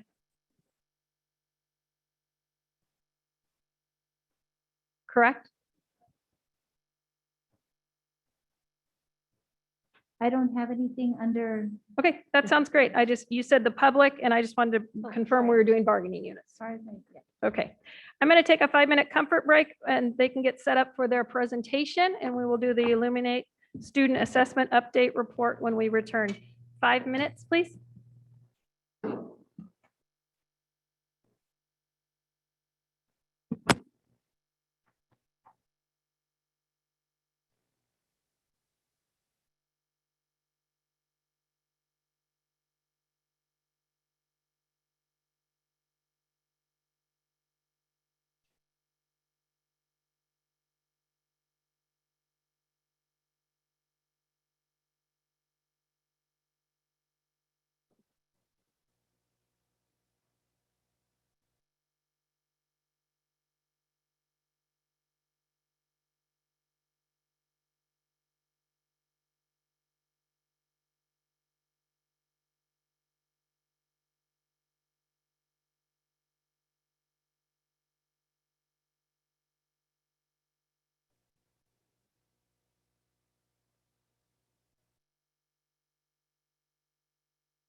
All right, let's get back together, please.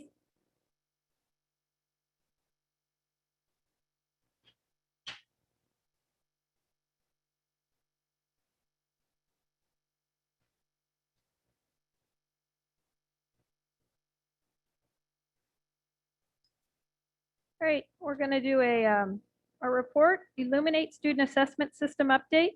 Ms. Soriano, are there any members of the public wishing to speak to this item? Madam Board President Albiani, there are no members of the public wishing to speak. Thank you. Well, I hope Mr. Cerruti is.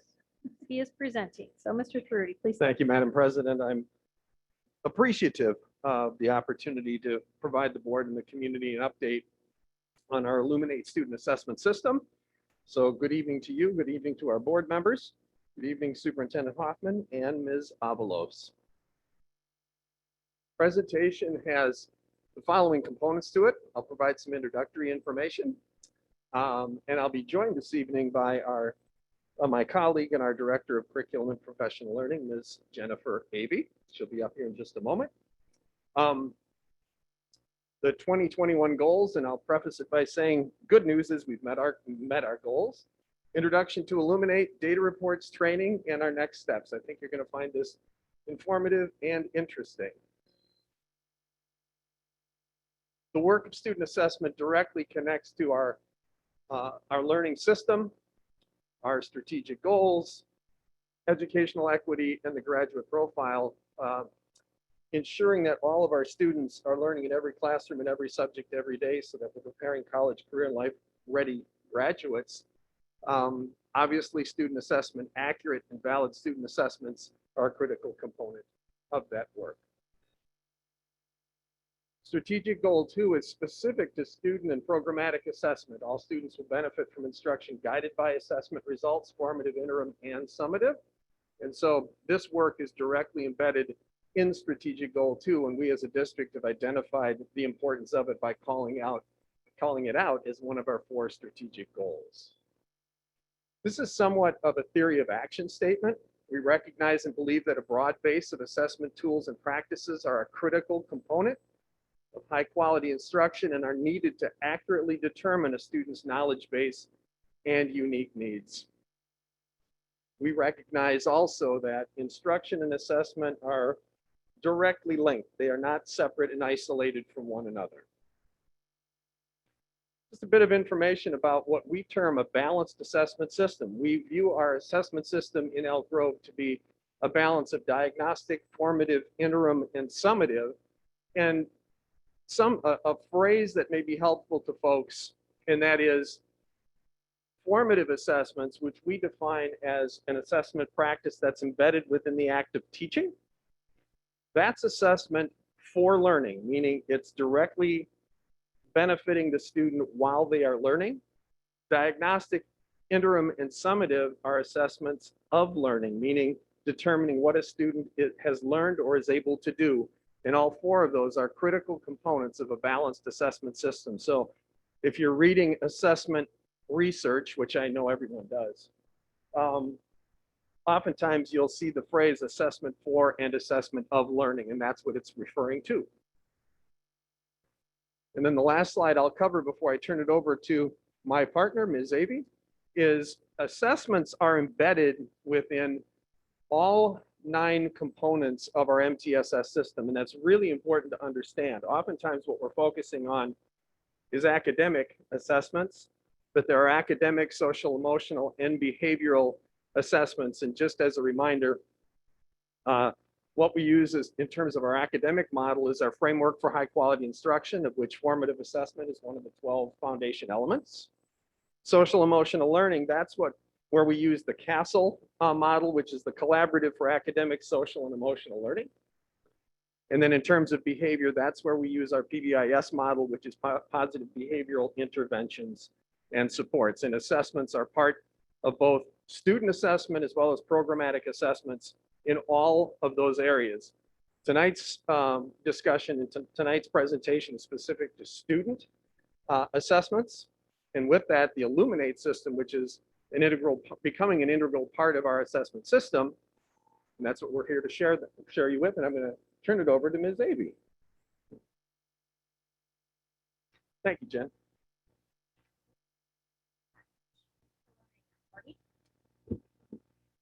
Evening. So some of the goals that you can see up on the PowerPoint, our goals for this year are to actually learn the system. So it's a tool.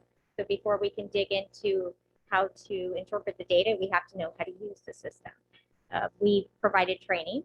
We've done, and I'll talk more in the presentation about that. Another goal was to develop common interim assessments. We've done that. And then we're also working on developing the purpose for assessing students and how to use data. So that could be a paradigm shift for some of us, and to make sure that we're all on the same page about how we're going to use that data. And then a really important goal was being able to norm our ELA assessments so that we could have the opportunity to redesignate our EL students more than one time a year. So in the future, they'll have up to 3 opportunities to redesignate. So that was a goal that we're super excited about. The next part I'm going to give you is an introduction to the system. So you're going to see some screenshots, and I'm going to talk about them to give you an overview of what our users are seeing. That would be teachers and administrators. The first slide is what we call the landing page. And if you look in the upper left-hand corner up there, you see a hi. So if you went into your portal and you saw the landing page, it would greet you by your name. So the system's personalized for the teacher. What you see in front of you are a variety of tiles, and the tiles are all customizable. So each teacher's landing page is going to look a little different based on how they use the system and which assessments are released to them. Now, the next slide is going to show you, if I clicked on this blue button that says create an assessment, then this is what would come up. And you would see that we have 4 different assessments in the system. There's 5 tiles, but 2 of the tiles are just item banks. One is an older item bank version from the company, and one is a newer one. So I'll just briefly kind of tell you about each one. The first one is called On the Fly, and that is a formative assessment. It's a tool that we can't use right now because it's meant for in-person learning. So we'll soon be discovering that. It's basically a really fun opportunity for kids to be able to use a Scantron, respond to a short quiz, and it could be a quiz on academics, it could be a quiz on how kids are feeling. And then they walk up to the teacher's computer, they scan the Scantron, and the answers are instantly populated. The teacher has the choice to show the response to the students and have a discussion with them, or it could be projected on the front overhead, the screen, and it could be a class discussion. So it's on the fly because they're literally doing it on the fly. The next one is a flexible assessment. It's probably the most popular one. It allows the teacher to grab an assessment. It could be something that was produced from the publisher. It could be something they produce, and they can upload it, and then they can create an answer key. The answer key could be multiple choice, true or false. It could be short response. So a lot of great choices there. The next one with the item bank is what we're going to create our interim assessments, and in some cases, some summative assessments that could be common across the entire district. There's over 1,000 item bank questions to choose from, and they are aligned to standards. The last assessment type is a skills assessment. It's kind of like an expanded Excel spreadsheet. It's something that a teacher would do on a one-to-one basis, and the teacher would be inputting the information into the system. This is going to be really common with our pre-K students, TK, K, and 1 students. So those are our 4 different types. And then Mark mentioned this earlier when he started off, but it's really important that we have a focus on a balanced assessment system. It's balanced in the variety, right? And it's also balanced with the timing. We can't over-assess. We have to make sure that we're assessing at the right time so that we're able to adjust teaching and be informed in our practices. And then the use of it. We want to make sure there's a balanced use of it. This next screenshot that you see up here is called live proctoring. So live proctoring is exactly that. I administer the assessment, and then what the teacher can see is this screen. On the left-hand side are student names, and they can watch as the student takes the test and responds to each question.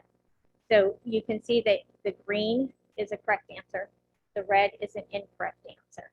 Column 3 is not scored because it's an advanced assessment, and until the system, the information is entered into the system, you wouldn't see a score until the very end. What this does in live proctoring is a teacher can pause the test for the entire student, the class, if they're moving too quickly. They can pause it for an individual student. They also can see quick trends. So if all students are missing a particular question, that might inform them at that time to stop and have a discussion with them.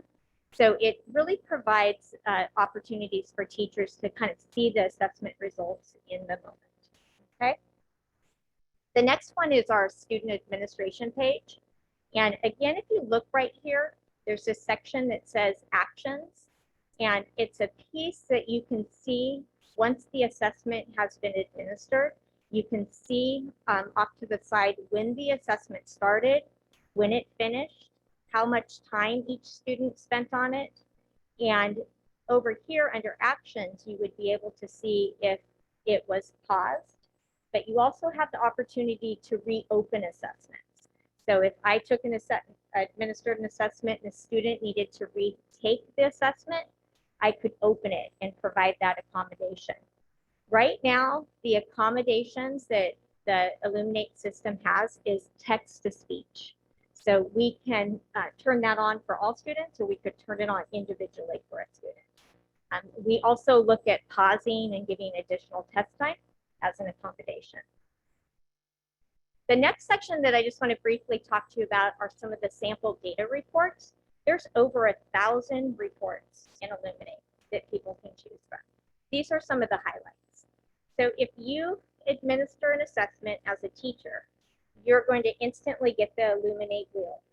And the Illuminate wheel, the way we have it set up right now, is by quartiles. And we don't want to associate that with how we would do grading. It's set up differently for assessments. We look at the shade of green as mastery or moving towards mastery. And we look at yellow and orange as working below mastery, okay?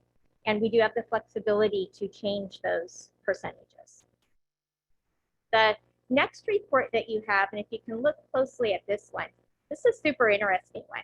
It's a summary based on question groupings. So you actually, as the teacher, the site leader, our team in CPL, we can look at assessments overall, and we can find the assessment, the exact question types that students are either doing well on or they're not doing well on. So we may find that true and false kids do really well on. Multiple choice, they do really well on. But if they had to cite evidence and pull evidence from a passage, and we see that as a trend, that would give us good information to help teachers with different instructional strategies. The next one is a standard performance one, and I would probably say this is probably one of the best reports that a teacher could use, because the teacher has the opportunity, and you can see by the colors, the light blue gives you the number and percent of students who did not demonstrate mastery of the standard, and then the dark blue is the number and percent of students who did demonstrate mastery. And what's really great about this is you can see this little yellow mark here. If you click on that when you're in the system, it actually pulls up the standard and the question for you so that you can immediately see the trends. We see this as really being valuable because it gives immediate feedback on areas that you would want to go back and focus on with our students. And the next one is lowest performing questions. So it gives you, and you can see from the chart up there, we have it in green and pink. The green is the percent of students who got the question correct. And then the rose color is the percent of students who got the question incorrect. And that's important too, because that's going to help us when I talk a little bit later about bias and looking at the validity of an assessment. That will help us determine if we have trends in the type of questions kids are missing Or we can also look at the type of questions that some subgroups are getting correct and other subgroups are getting incorrect. So another really powerful report. And again, these are just a few examples. There's customizable reports, and then there's some standard reports. The next part I want to talk to you about is training. So that was one of our goals this year. I'm super proud that we have been able to accomplish that in a pandemic. And in that, what we provided to our teachers, we provided to all EGA members who are classroom teachers an hour-and-a-half training that was during their contract time. We worked with our teacher leaders and our site leaders, and we provided an overview of the system. So they would understand the definitions between the types of assessments, they would understand the system, and then how to administer a common assessment. We also then provided at per diem pay 7.5 hours of training that was done off contract. We had, out of our roughly 32 EGA members, we had a little over 600 who participated in that in the fall, and we are offering another session coming up in May. And there seems to be a lot of interest in it. The people who attended the training have given us fabulous feedback because they're seeing the value of the system. The other thing that we did that I didn't list up here is we provided a personalized training to our site leaders.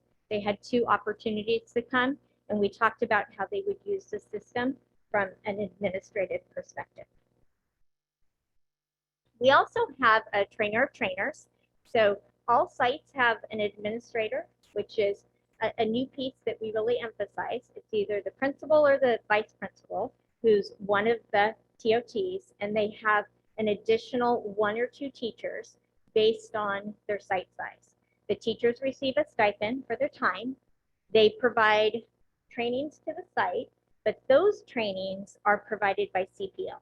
So Erin Bishop, who is an absolutely amazing program administrator who oversees Illuminate, works with that group and provides these monthly trainings and then provides them with the resources so they can go back to their school site and provide a similar training across the district. It is personalized, so depending on the needs of the site, they have the flexibility to adjust that. The next piece that's been really important to us, and Lorraine Blomquist has done just an amazing job. She's our program administrator for ELA and led a team about assessment development. So we wanted to make sure we got this right. And 2 of the things that we really looked at in our protocols for developing an assessment at the district level was to look at validity and then to look at bias and sensitivity guidelines. And I'll give you some examples of validity. So there's a long list of protocols that need to be followed, and the team came up with it. But the validity was around, we're committed to choosing 3 to 5 questions to test this a standard. We only align 1 standard to 1 question. So that question is serving the purpose of identifying a student's knowledge on that particular standard. We also look at a range of complexity, like your depth of knowledge questions, so that we can get to the level of, does a student have basic knowledge up to being able to have a deeper level of reasoning.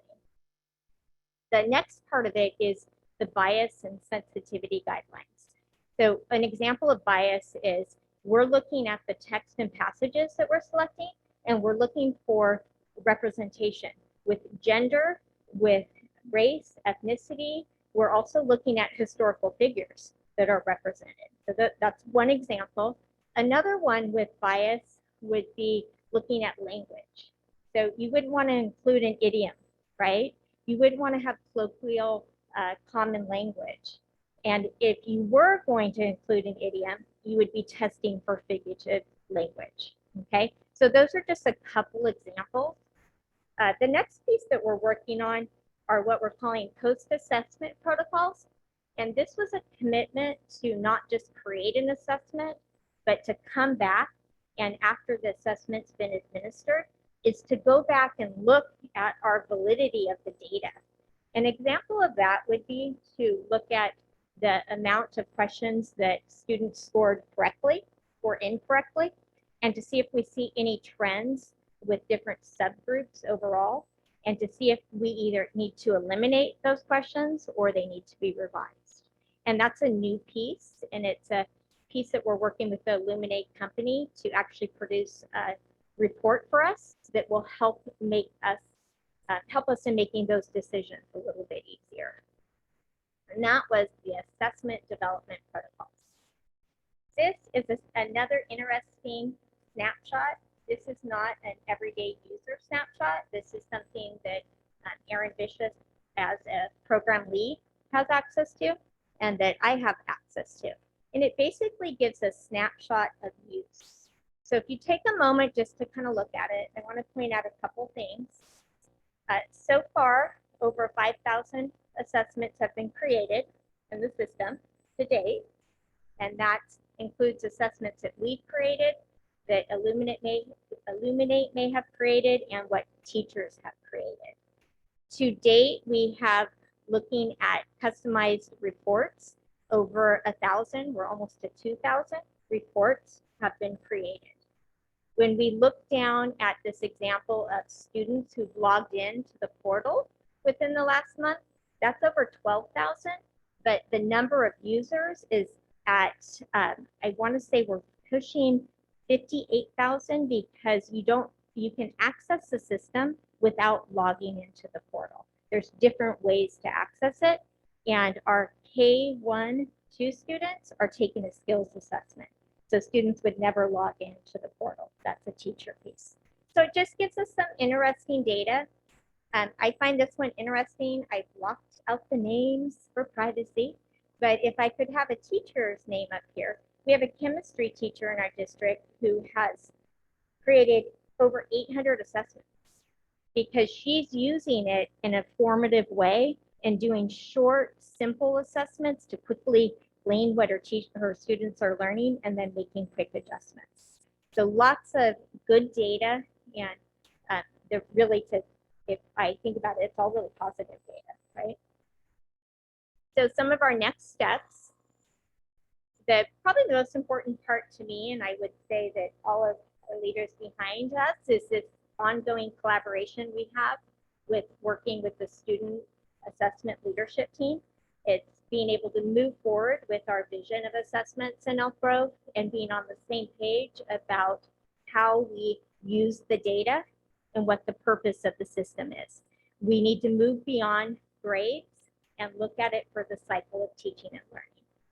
One of the other things that we're focusing on is finishing our development and then the refinement of our pre-K-12 ELA and math interim. I actually met with the pre-K team last week, I want to say. The days sometimes melt together. And we talked about the local assessment we use in pre-K that's now going to be brought into the system so we can actually monitor our student progress from our earliest students as they move through our system. The other part that's really important to us is we want to be able to communicate and train how we're defining assessment literacy. So assessment literacy has a different purpose for students, has a different purpose for parents, for educators at all levels. And that's that really piece about when we define the use of assessment, how we're going to empower students, and we're going to empower teachers, and we're going to empower parents. And that to me is really exciting work we have kind of coming down the pipe. And then I think the last part is continuing to acknowledge our successes. We've had so many of them. I could tell you for days about it. But I also want to be able to embrace the challenges. Whenever you have something that new comes to the system, or something that could result in different feelings, some people love assessments, right? Some people have mixed emotions about it. But we're really committed to embracing those challenges because we know we're going to come out with a stronger system because of it. And I think we're at the end.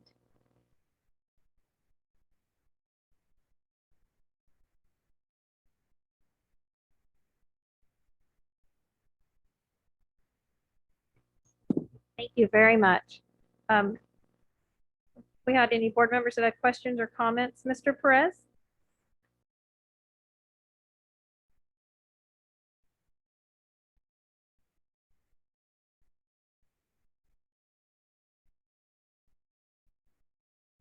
Mr. Yang, you're next.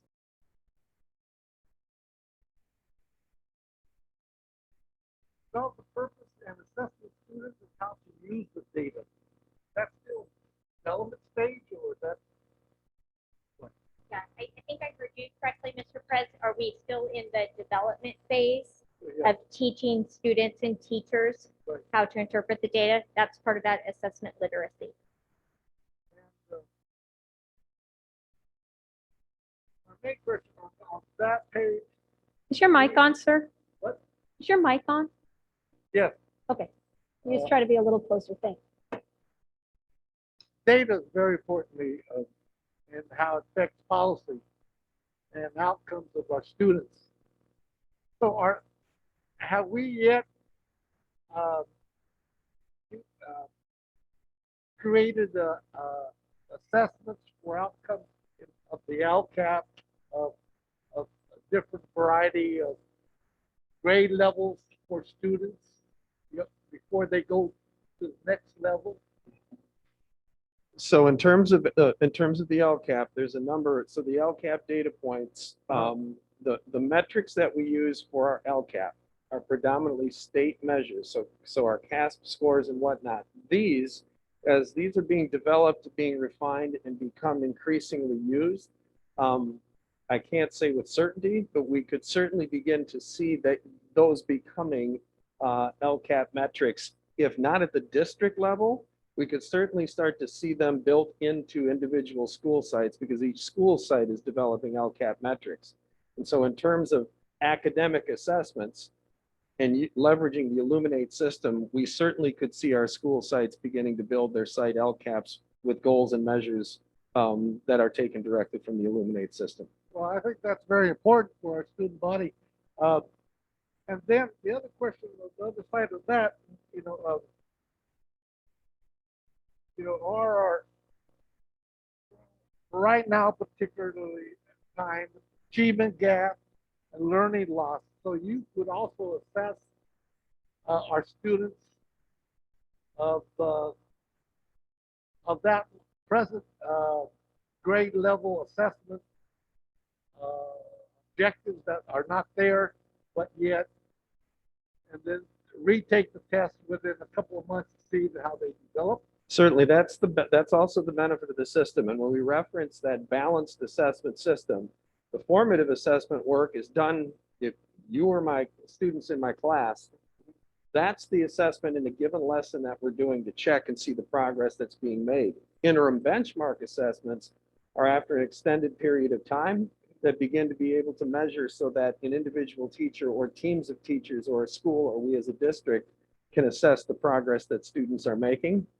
There's also the possibility and probability that what will be built into the system, and if I get anything wrong, man, please let me know, are the diagnostic assessments.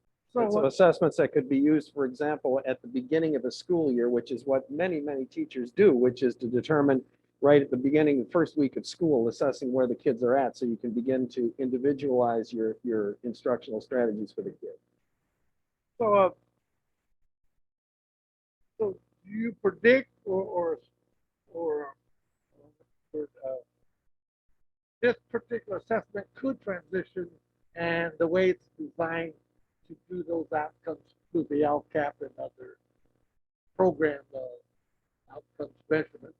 It certainly, it's a source of, it will be a source of valuable academic data. And so we will see it certainly as part of site LCAPs.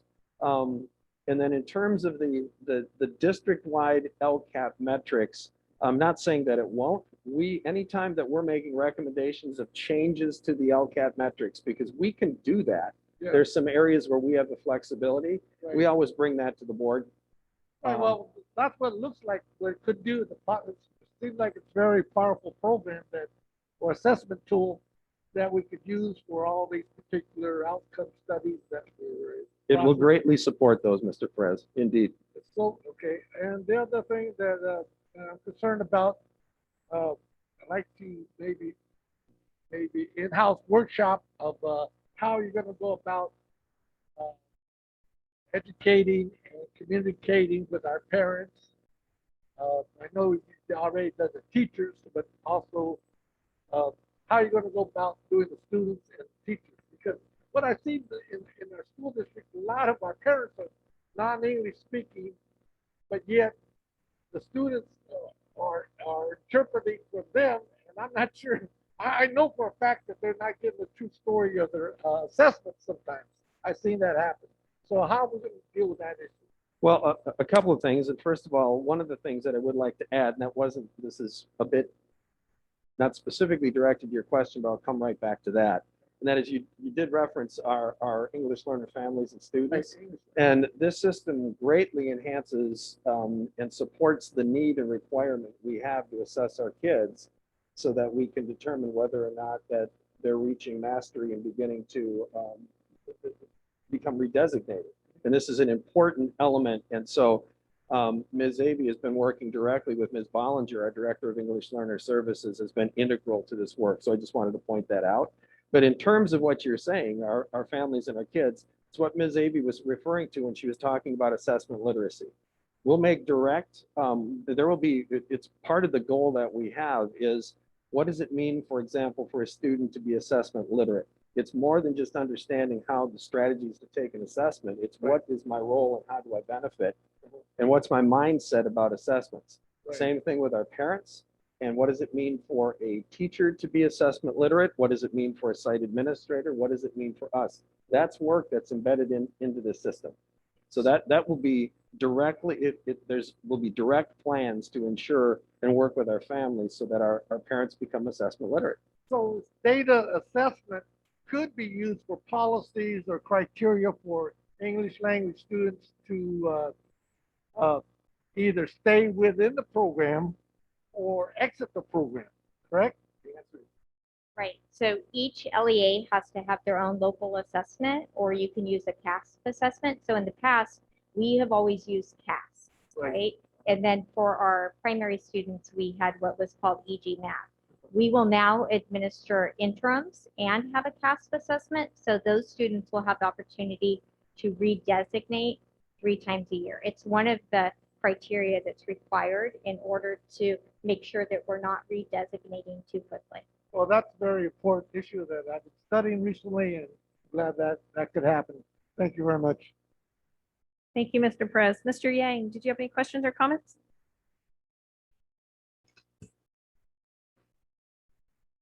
Yeah, I do.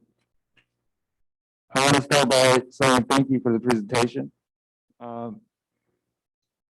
As an engineer who use a lot of data, I think data, it's a solution driven, and it's very critical to finding solution. There's a lot of information in this presentation, but I just want to get to a couple points that I think is very vital. First point is, I think for students to be successful in education, I think the 2 areas that is very critical, in my opinion, is reading and math.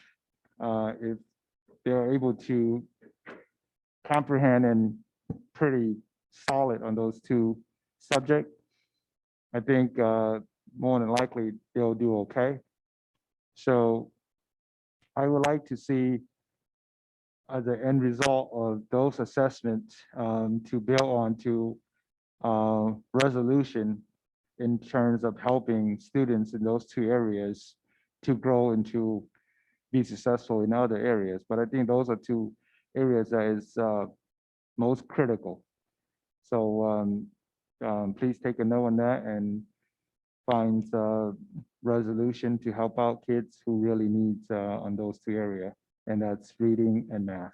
And Mr. Thank you. Yang, just a quick point, as we've moved, as we've begun training and utilization of the system the focus won't be solely on ELA, English Language Arts and Math, but it is right now. I get it, but I'm just saying it, and what I meant by that is, I would think, and that's come across the board, if, let's just say a Caucasian kid who could read pretty good, but, is terrible in math, he or she is going to be having a very difficult time in other subjects like science and so forth, right? So to me, that's kind of like the fundamental of how students going to be successful in education. So I think I just want to point that out. Thank you. Okay, thank you. Thank you. Mr. Prez, I think your mic might still be on, sir. Okay, thanks. Okay, Ms. Charis Espinoza? Thank you for the presentation. I was very happy to see that bias is one of the areas that you've targeted, particularly for this first year. As we continue to do all of our work for equity in the district, we are more mindful that we bring ourselves, flaws and all, unconscious biases and all, to everything that we do. So I really look forward to hearing more about how that training develops and what we're able to learn, maybe some practices that we're able to change or avoid, within this system and maybe even outside of the system, how we can do a better job at avoiding biases in our assessments. Thank you. Thank you. And just also a quick comment regarding that, and Ms. Avey mentioned it. We're very fortunate to have in-house expertise. Lori Blomquist, as Jen mentioned, has a considerable experience and background in assessment development. And then the other thing, there was a team, including teachers. Mr. Espinoza was part of that process as well. And so it was a benefit of having in-house expertise, but in the course of doing that work, it also was a group learning opportunity because we engaged a number of teachers and we really established a clearly defined protocol. So if the board was interested at all in seeing what that protocol is in terms of development standards so that we can stamp EGUSD approved assessment, we'd be happy to provide that information as well. It's interesting. We'll make sure we get that to the board. Thank you, I appreciate that. Mr. Fortino, followed by Ms. Jamerson. Thank you. I don't have a lot of questions because I've had the wonderful opportunity to spend quality time with Chris and Christine. Want to get a little closer to your mic, Mr. Fortino. Pardon me? I was saying I have a couple of questions, not many, because I've had the opportunity to spend quality time with Mark and Christine talking about Illuminate, and I have been certainly waiting patiently, which is difficult for me to do, for the complete rollout of Illuminate, because if it does anything, it takes the whole issue of assessment very seriously. And that together with the flexibility it has and offers those who are utilizing it, I just am really looking forward to the aggregation of the results as they begin to come in and we have time. So really happy we're having the presentation, but happy that Illumination is on the board. How either Mark or Jen, how much did this year affect the usage of Illuminate? I'll give you my quick response and then I'll turn it over to Jen because they've been monitoring it very closely. Given where we would have been, a lot of what we were doing this year, we were in line to do that last spring until things changed. And so the plans that we put into place and the trainings and the access, it's hard to say where were we last year? as compare in terms of usage rates to where we are now. So we don't have a comparison because this is the first year that we're getting our folks into the system. But we've got the specific data, but I will just say that we're not talking about a handful of teachers. We're talking about many. And as the numbers indicated, we're talking about thousands of assessments that are being administered. And so we weren't in a position, and it really isn't the strategy. We've been working on this carefully because there's a couple of ways, two basic ways you can do it. A school district could come in and say, everybody's doing this, or you can work with your teachers in the development of it so that everybody understands the value, including our kids and families. And we feel that's the smarter long-term strategy. But I'll let Jen give you the response. We didn't know exactly how it was going to go, given everybody's attention to shifting to full distance learning. But I will say this, there's no question in my mind a positive outcome of the pandemic situation is that our teachers overwhelmingly have increased their understanding of how technology can enhance their instructional practices. And they've been introduced to a system that I believe they're finding, and obviously I can't speak for every individual, but the messages and information we receive is they're finding it user-friendly and a direct enhancement to their practices in the classroom. Jen? The piece I would just add to that is we started our TOTs in the spring. We actually had almost finished all the training and then COVID-19 hit. And all of the TOTs who were involved at that time knew the system was there and they kept contacting us about making it available and continuing the training.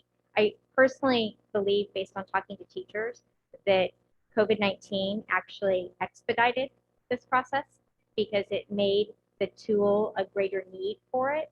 And people, teachers, principals, our educators were in situations where they were looking for a little more guidance because this was so new to us. And the end result was, I feel we're further along. We didn't lose ground with this particular system because of COVID-19. We just approached it differently. We would have approached it in a different manner, but we've made great gains. It's expedited the use of the tool. I'm going to ask a question. I'm going to ask a question. You don't have to answer. We pay our teachers for the hour and a half of training. And well, we pay them because we give them a release time. No, the hour and a half was part of their contract. Yes. The 90 minutes above and beyond each week. Right. And we offer the 7 hours advanced training at their per diem rate. Right. And I would imagine that we do that because we want them to have the training, and they're doing that above their workday. So why don't we do the same thing with the administrators that we're expecting to provide that assistance at the site, since this becomes an add-on? Just to make sure, so I just want to make sure, Mr. Fortuna, is the question, so we've paid our teachers, is the question, why aren't we, or should we, or are we considering paying our administrators for training? I just want to make sure I understood the question. Well, we make a decision to offer the per diem to the teachers as an incentive to get the additional training so that they are more proficient in being able to utilize all the wonderful benefits of Illuminate. And we have an administrator at each site who, in partnership with one or two teachers, has that overall knowledge and ability to work with staff and to incorporate Illuminate in program. So since that's a whole lot of extra work, why don't we pay the administrators also? So my response to that will be more generic than it will be specific to this. What we do is we don't have a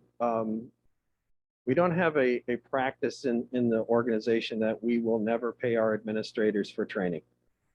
We have, and it is a conversation at the cabinet level, if we're feeling like there is, it reaches a level of significance and importance, and for some, it may be outside of their, I don't want to say contract day, but certainly their calendar.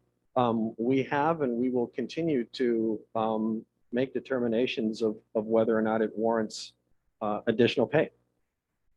And so I'm not going to give you a specific answer in this case, but I understand the question, and we have recognized the importance of training, and that in certain circumstances, it is appropriate to pay our site administrators for extra training. Because, you know, and maybe I'm not going to use an example that is pleasing to people, but I have felt for a very, very long time,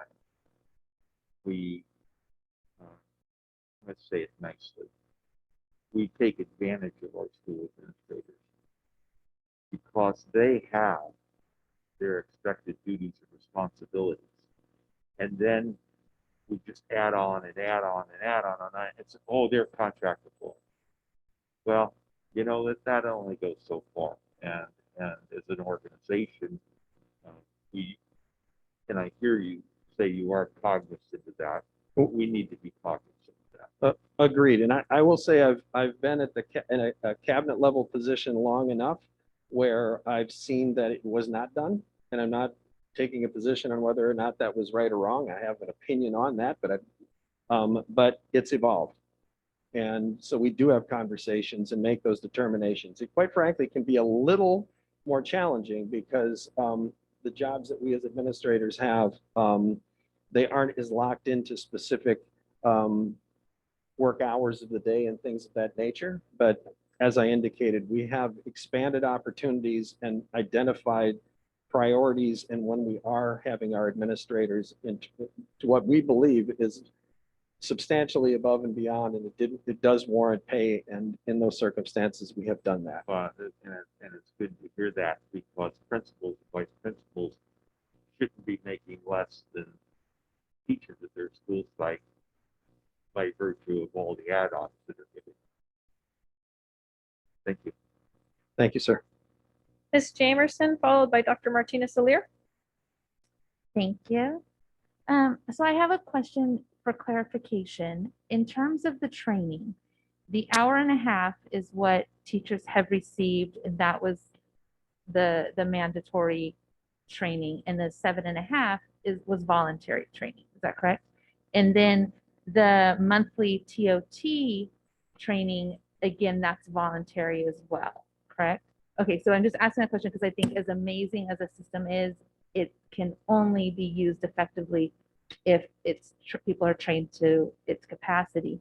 And so I'm just concerned about that hour and a half group in terms of bias training and being able to recognize bias versus perpetuate bias, and also how teachers are being coached, you know, to look at the data to inform their teaching versus to look at it in terms of assessing the students. I'm just trying to see, that's a lot to fit into that hour and a half. How do we ensure that teachers get all of that? So I think I can answer that for the most part, looking at this year. So this year, the goal was really to be able to use the tool. So we have long-term plans about training. We are adding a position that is utilizing Title II funds, which is about supporting effective instruction. And that position is going to be solely focusing on the use of the data, right? How to interpret the data and how to make shifts in your teaching and working with students. So that will be a new individual who will be a part of CPL that will start with the new school year, that will be a part of some of the training. What we hope to do with that training piece is to continue with some of the required trainings that take advantage of those 90 minutes. That's, you know, a poll, a give and take, because there's so much work at school sites that needs to be done. And then to continue to offer the in-depth training. So we want to kind of get, when we think of that MTSS system, we want to get all of our teachers at basic use so that they can utilize the system, administer assessments, use the data to make shifts. But we also want to engage our teachers and our administrators in digging deeper because it's a rich system that I share every day. We find something new about it every day. There's just endless opportunities, right, to improve that cycle of teaching. So I think through our practices of having some required trainings, it's spurring an interest in people wanting to have the in-depth trainings. I had many teachers, we're offering it again in the spring, who wanted to take advantage of it, but they felt like their time and energy needed to focus on the work they were doing with distance learning. And so the interest is there. And I think as we come out of this COVID-19 experience, I think the interest is going to continue to grow. So Okay. we can meet those needs to make sure everybody has that same baseline. Okay, yeah, I think data is very powerful in storytelling and understanding not just our students, but how to shape our practices exactly. So I'd love to have teachers be able to benefit from the maximum amount of training as possible. So, great, thank you. Thank you, Ms. Jamerson. Dr. Martinez-Soler? So I just have more comments. You know, it's a very thorough, it seems like, system. My comments are, I like the color-coded component to it, and how you explained the on-the-fly area and section about how there's going to be a flexible opportunity for students to actually scan in like a Scantron, and they'll know immediately, even the teachers being able to view the students' progress as they're answering questions. I say that because there is ample time from that result, hopefully, that there can be interventions for the students if we're seeing that maybe they're missing certain questions. So I really feel that that explanation in the training of ways to adjust maybe your model and best practices of using this assessment in the future will be very helpful. The other component that I've seen that can be helpful relates to the validity of the data, and really analyzing, depending on how a student is scoring, maybe the reframing of questions being asked to the students. I really feel sometimes getting that feedback is very helpful to know if 90%, for example, of the class is missing question 1, then that's a problem. So we may have to reframe that type of question to the students, because if 90% of the class misses it, clearly there was a comprehension or clarity issue.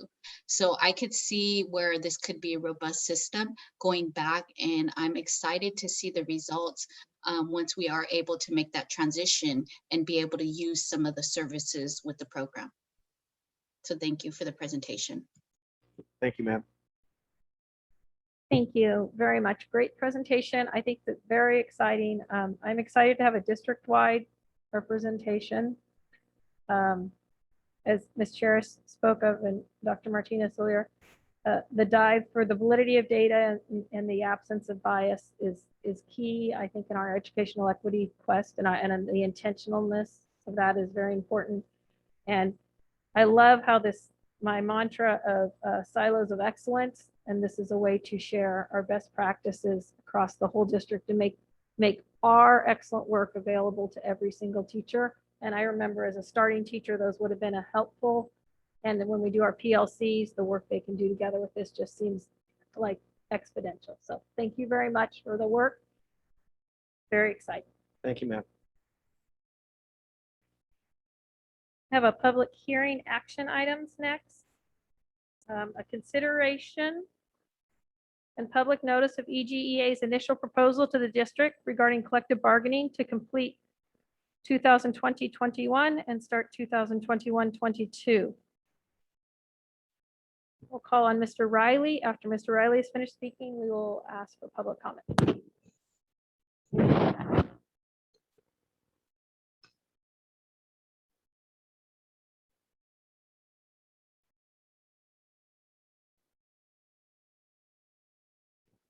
Good evening, President Albiani, members of the board, Superintendent Hoffman, Ms. Avalos. Pursuant to Government Code Section 3547, the following process is required for negotiations between a bargaining unit and the district.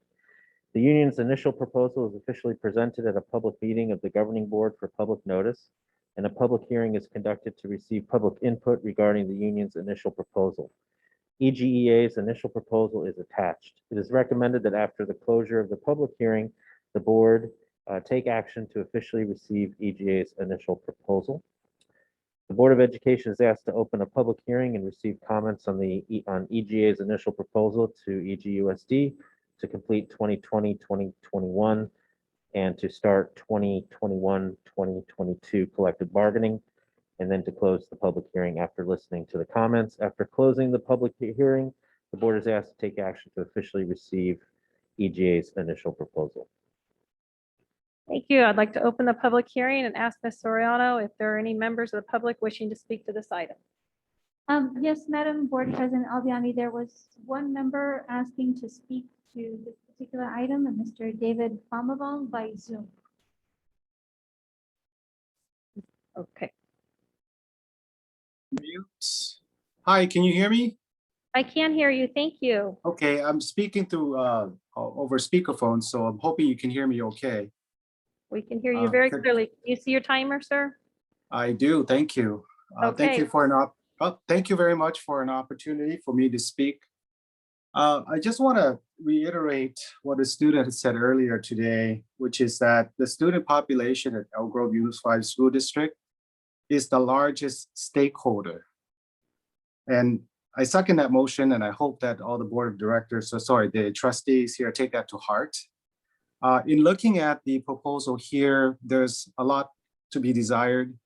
Although I'll make a couple of points here. I do agree with looking at reduction in class size for elementary students, as well as developing working plans and conditions for special education teachers, including but not limited to safety, class sizes, IEP development. So those are all good things, but that's the only thing I can see here that could benefit the students. For the last several school board meetings, all the conversation has been in and around student unions and their needs. And I can understand that. I fully support teachers. Good teachers make good students, and student needs teachers and teachers need students, but students also need students. We have been asking the board to take consideration of 5 days a week now for several board meetings. And the last board meeting, it was unanimously voted to be to be put on the agenda. And yet we come to learn that it's not on the agenda. Instead, we see sunshine, which is an intent to put forth a modified contract for negotiation. The priority seems to be tilted one direction. What happened to the 64,000 stakeholders that we're gravely concerned about here? Specifically, IEP students that have not received in-person services for over 365 days. I think the board needs to prioritize and put 5 days a week back on the schedule. Thank you. Are there any comments to be read, Ms. Soriano? I flew solo on that one, Sean. What happened to Jack Bauer? Madam Board President Albiani, would like to check with Mr. Mitchell. He's designated the next item, but he also mentioned he wanted to comment on the EGEA Sunshine Agreement. So here on Zoom, and that was the request, if we can clarify with him on Zoom if he meant this item or the next item. Okay, Mr. Mitchell, did you want to speak to this item or the next Yeah, item? I really wanted to speak to this item, if you'll let me. Of course. And I mean, I was a little bit in shock when I saw this, because we're having a conversation about compensation, benefits, and working conditions, but we're not having any conversation about reopening schools fully, right? And so when a school district insists on following guidelines such as a concurrent learning model that are not required by our health officials, not only is that a state constitutional violation, it creates the appearance that our children's well-being has been sacrificed to appease adult labor grievances, things that are being brought forward before our students. As public officials and educational leaders, it's I think your responsibility, as we've elected you to do, is to protect our children first and foremost. So from unnecessary harm, that is your number one priority.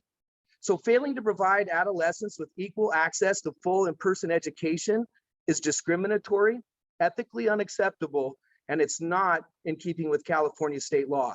Do not enter into any agreements until schools are open. That is what the parents are telling you. Do not vote for this.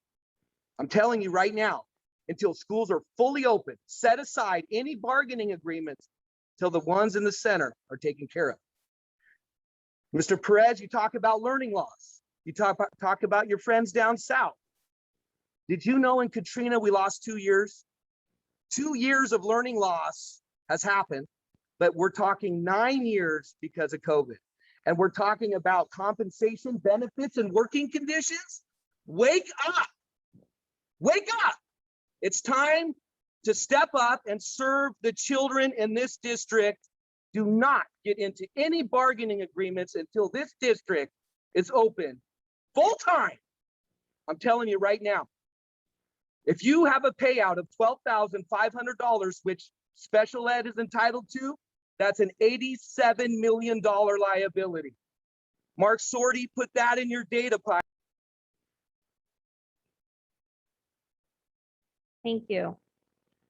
That concludes the public comments, Madam Board President. Okay, I will close the public hearing and call for a motion to receive EGEA's initial proposal to the district regarding collective bargaining to complete 2020-21 and start 2020-21-22. I'll move it. I'll second. Moved by myself, seconded by Ms. Charis Espinoza. Roll call vote. Mr. Yang?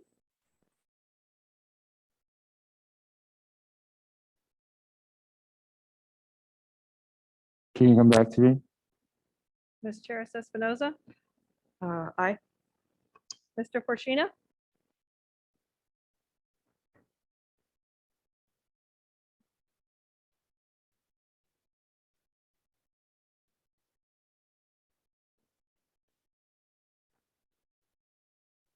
Not quite ready to vote. Ms. Jamerson? For clarification, we are voting to receive this. We are not voting to approve this, correct? Yes, we are voting to start this process. Okay, aye. Thank you. Dr. Martinez Solir? Aye. Thank you. Mr. Perez? Aye. Thank you. I am an aye. Mr. Yang? Aye. Thank you. Mr. Fortuna? Aye. Thank you. Moving to discussion items. Number 1, state and federal COVID-19 relief funding summary. I'm going to call on Ms. Soriano if there are any members to the public wishing to speak to this item. Madam Board President Albiani, there are no members of the public wishing to speak on this item. Okay. Ms. Shannon Hayes, if you'll please present.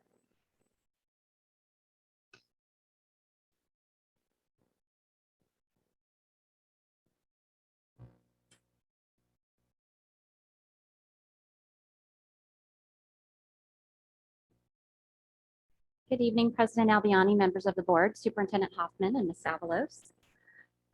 I have a very unique item tonight.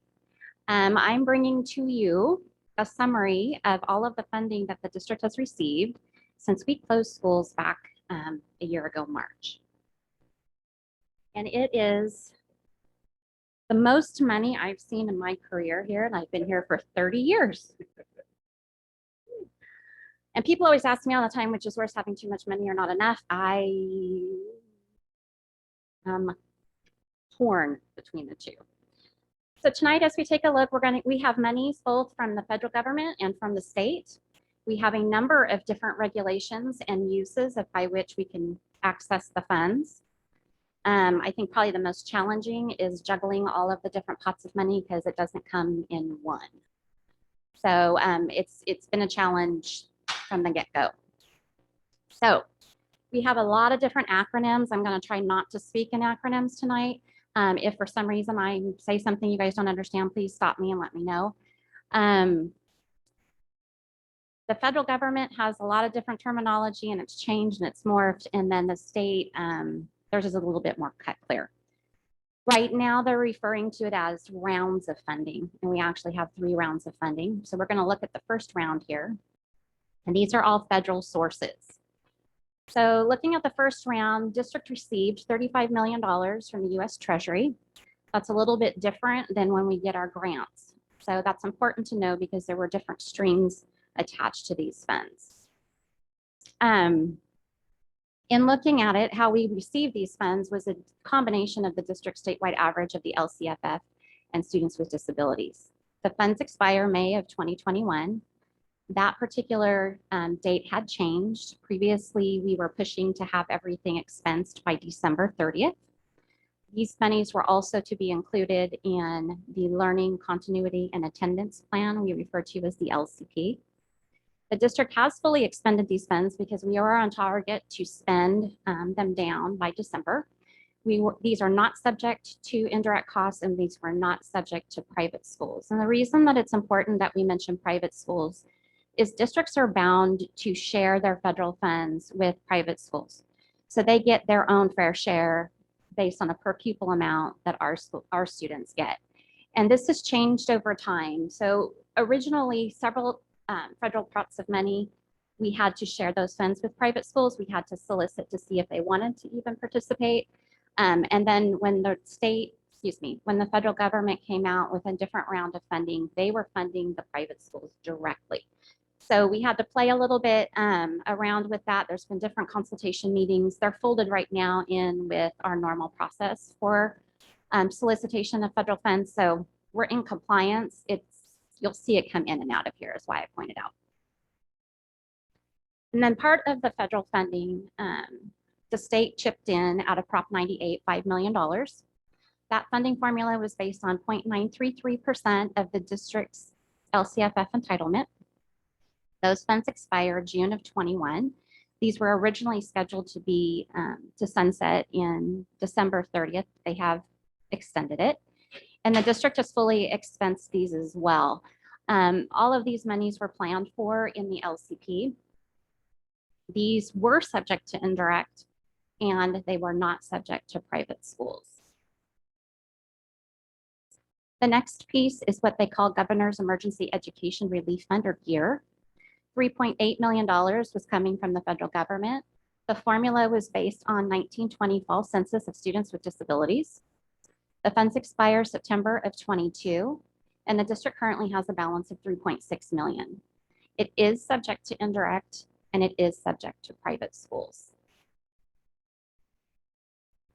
I'm not going to read all of this in detail, but these are the specific uses, and you'll see them throughout the presentation. They've changed out some words and they've added some additional language as the different pots of money have been released. But to summarize, the use of the funds is to address learning loss or to accelerate learning progress, extending the instructional school year by making adjustments to the academic calendar or increasing the number of instructional minutes, providing additional academic services for pupils such as diagnostic assessments, intensive instruction for addressing gaps, and additional instructional materials, supports, or devices and connectivity, providing integrated pupil supports to address other barriers to learning, and then addressing health and safety concerns, including but not limited to purchasing public health testing, personal protective equipment, supplies, and sanitization, cleaning the facilities of school buses.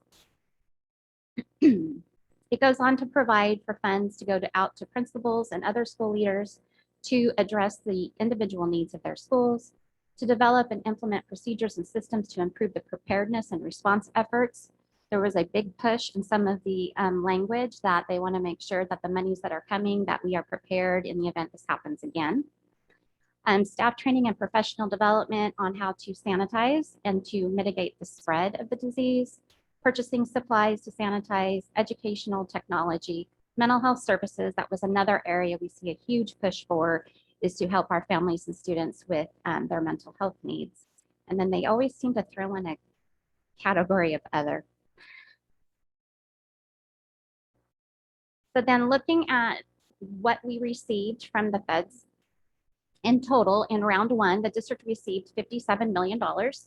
of which we have 14.6 still remaining. Did I miss one? There again, I think I missed one. Did I talk to you guys about ESSER? I think I missed one. how much money? 50 what? Can I run through this real quick? Okay. And then, okay, sorry about that. I missed one, and it's a big one. The Elementary and Secondary School Emergency Relief Fund, or it's referred to as ESSER, $13 million from the federal government. This is in the form of a grant this time. The funding formula was 0.976% of the district's statewide share of Title I funds. The funds expire September of 22, and the district currently has a balance of $11 million. It is subject to direct, indirect, and it is subject to private schools. So we round through this. So this is a summary of all of the federal funds we received with round one. So $57 million the district received, of which we have 14.6 still remaining. Examples of some of the expenditures that we used to spend down these funds were hotspots for our families for connectivity. We did Chromebooks, so every student had one. ACES day camps was funded from here, personal protective equipment. And then we intend to, at the end of these cycles, once they're complete, that we will bring back to you a comprehensive list of what was expensed. So if you recall, the LCP that the board took action on at the end of September was a requirement, and we will bring back for all of those different categories what we've expensed. So round two gets a little easier. We only have one funding source in round two, and that's called ESSER 2. So we just talked about ESSER 1. So $59 million from the federal government. It does come to us in grant form. The funding formula is based on 0.97437% of the district's statewide share of Title I funds. These funds expire, however, in September of 2023, of which we have not received any of this cash yet. We know that our estimated entitlement from California Department of Ed, but it's not been finalized and we've not received the funds. These are subject to indirect, but they are not subject to private schools this time. So even though they're federal, there was a slice that was kept at the state level to fund private schools separately from us. So the uses of these funds are pretty much identical. There was some language change to ensure that student subgroups were called out. So they start calling out low-income students, students with disabilities, English learners, migrant students, students experiencing homelessness, and children in foster care. So now we're starting to see the same language that we normally see with our state LCAP. School facility repairs is new, and improvements to reduce the virus transmission. And then as well as something that was new was inspections and testing, maintenance, repair, and replacement and upgrade projects. And that was more to get our facilities up to par so that we're not spreading the virus internally. Some of these are also the same, but they threw some additional language in here. Again, they start identifying different subgroups. When they talk about high quality assessments, prior to that, they just said to do assessments. So they're starting to now wanting evidence-based. They want the same stuff that we do as a district anyway, but now it's in writing. One new piece was tracking student attendance and improving student engagement in distance education. That is a requirement from state of California. This allows us to use federal funds to ensure that function happens. So looking at round one and round two now, so 57 million from round one, 58.8 million from round two, for a total of $115.9 million from the federal government, of which we have 73.4 million remaining. So we have the expiration dates off to the side because it becomes really tricky when you have to spend that much money and the timeframes are all overlapping and the uses overlap. So the district is being very strategic in our planning, and we'll talk about that at the end of the presentation, the timeline and what needs to happen with these. But it's very difficult from two perspectives. We're getting an influx of one-time money that definitely has a time period of which to be spent, but it's also on top of the federal monies that we receive as a district anyway. So Title I, which goes out to school sites, Title II, which is for professional development, Title III for EL. So as a district, we're receiving our same allocation like we always do. you carry over from the prior year because school shut down. So it's becoming very complicated very quickly on how all of those pieces and parts get to the students and the families and the communities in which they're designed for.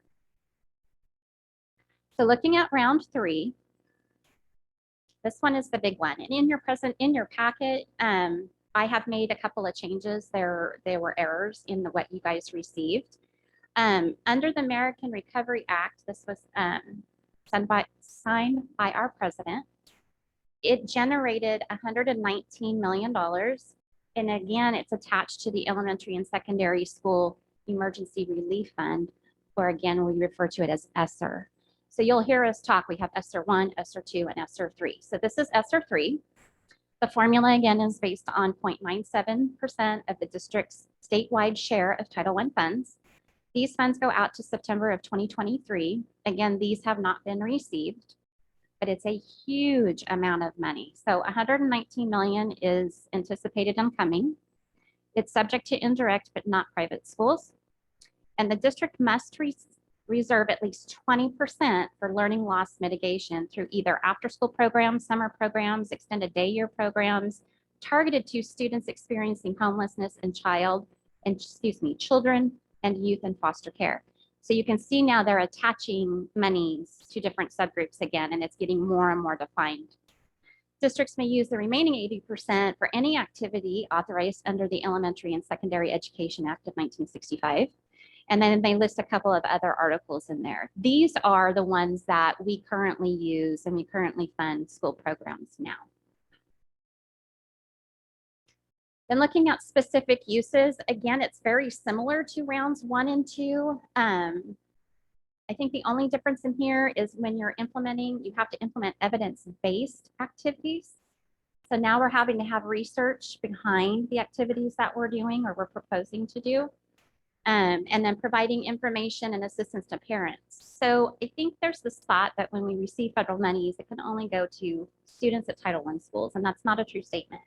These funds are designed to do community schools, meaning to create environments whereby in our highest poverty areas that we're reaching our community and our parents. So it's not just a student-based and education-based situation. They want you to reach out and they want you to get with your communities through this federal funding source. Then we have maintenance of equity. This in a nutshell, and we're not at risk as a district because we don't do this anyway, but you can't reduce what a school site would normally get through state and local funds because of this money. So I will just have to make sure and demonstrate in the event that we're audited that a school A who always gets $100,000 from Elk Grove School District in whatever form that is, still gets that same money plus this. So we're not at risk, but they now have that in writing. And it goes all the way down to a per pupil amount, and then it's over a 2-year period. So looking at round 1, 2, and 3, district is scheduled to receive 235 million. And as 153 remaining, 93, excuse me, classes. So that's federal. I'm going to pause for a minute because I know I threw a ton of stuff out there. You guys are good? Okay. So state funding. So the governor signed AB 86, which is the COVID-19 relief and school reopening and reporting and public health requirements. We're only going to talk about these school reopenings. So there was other pieces and parts to AB 86 that doesn't affect schools. It came to us with 4 different very specific components of which we have to track expenditures in 4 different ways. So the first one is homeless student funding. We're anticipating receiving $462,000. The funding formula is based on $1,000 per homeless student. These funds expire in August of 22. Again, we've not received any of these funds yet.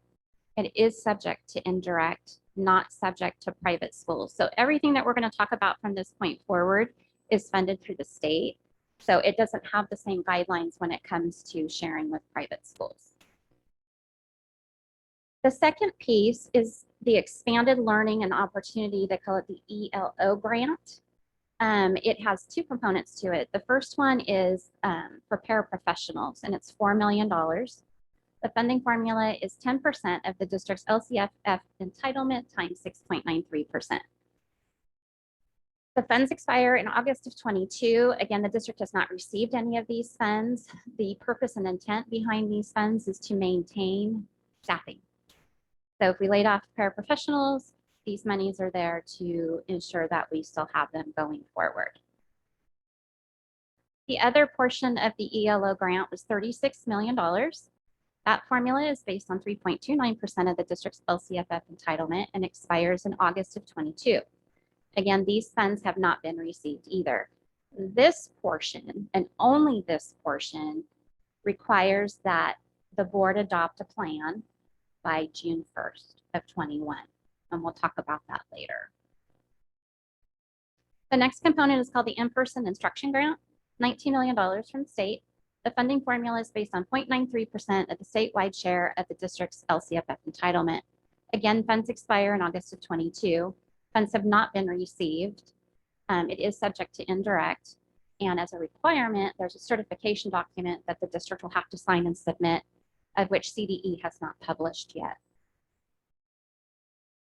And looking at the in-person instruction grant, funds may be used for any purpose providing in-person instruction for any pupil participating in in-person instruction, including but not limited to COVID-19 testing, cleaning and disinfection, personal protective equipment, ventilation, and other site upgrades.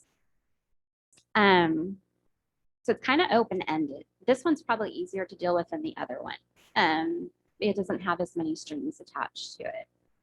To receive your full grant amount, you had to offer in-person instruction by April 1st of 2021. And then looking at the ELO grant, to be eligible districts must implement a learning recovery program. We talked about that. At a minimum, providing supplemental instruction and supports social and emotional well-being, and to the maximum extent permissible under the guidelines they want you to feed children snacks. So this assumes that if you have kids attending a longer day, that they are entitled to a snack. So we do that now with our after-school program. So this would be a component of that if we lengthen the day. I think I already went over all of this. So this is another requirement to be extended for extending instructional time. So we talked about that a little bit. Expanded learning opportunities. As a condition, we must have that plan adopted by the board before June 1st. And then this is a summary of the state funding. So the state funding district is scheduled to receive 60 million, of which we've not spent any yet because of the different requirements in order to access the funds. And then looking in total, district is anticipated receiving 295 million, of which we have $253 million remaining. And again, you can see the various different expiration dates. And when they have expiration dates, what that means for Elk Grove is everything has to be paid and liquidated.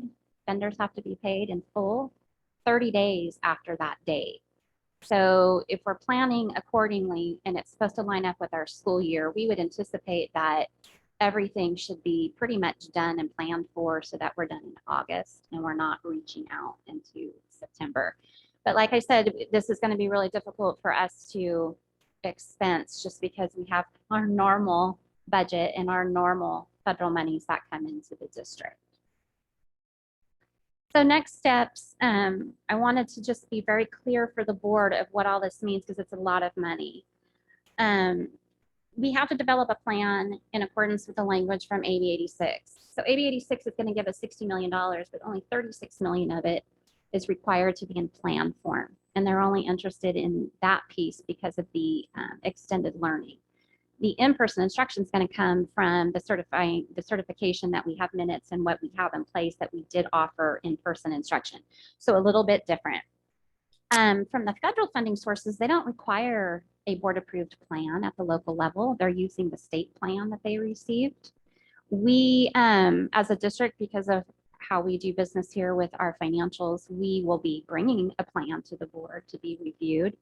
We do have to, in the AB 86 plan, we do have to explain how the federal funds we've received are working in conjunction with the state monies, but they're not asking for like a line item plan that you guys are used to seeing like we do with the LCAP.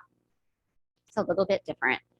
So right now, the tricky part of figuring out which bucket should we use first, second, and third, we're hoping to write a plan that gives us that kind of flexibility. We're still having conversations with different stakeholders at the state to find out, how much latitude do we really have. With the LCAP, it's a fluid document. We can bring it back to the board at any point in time we decide that we need to do something different, or we have a new need that comes up.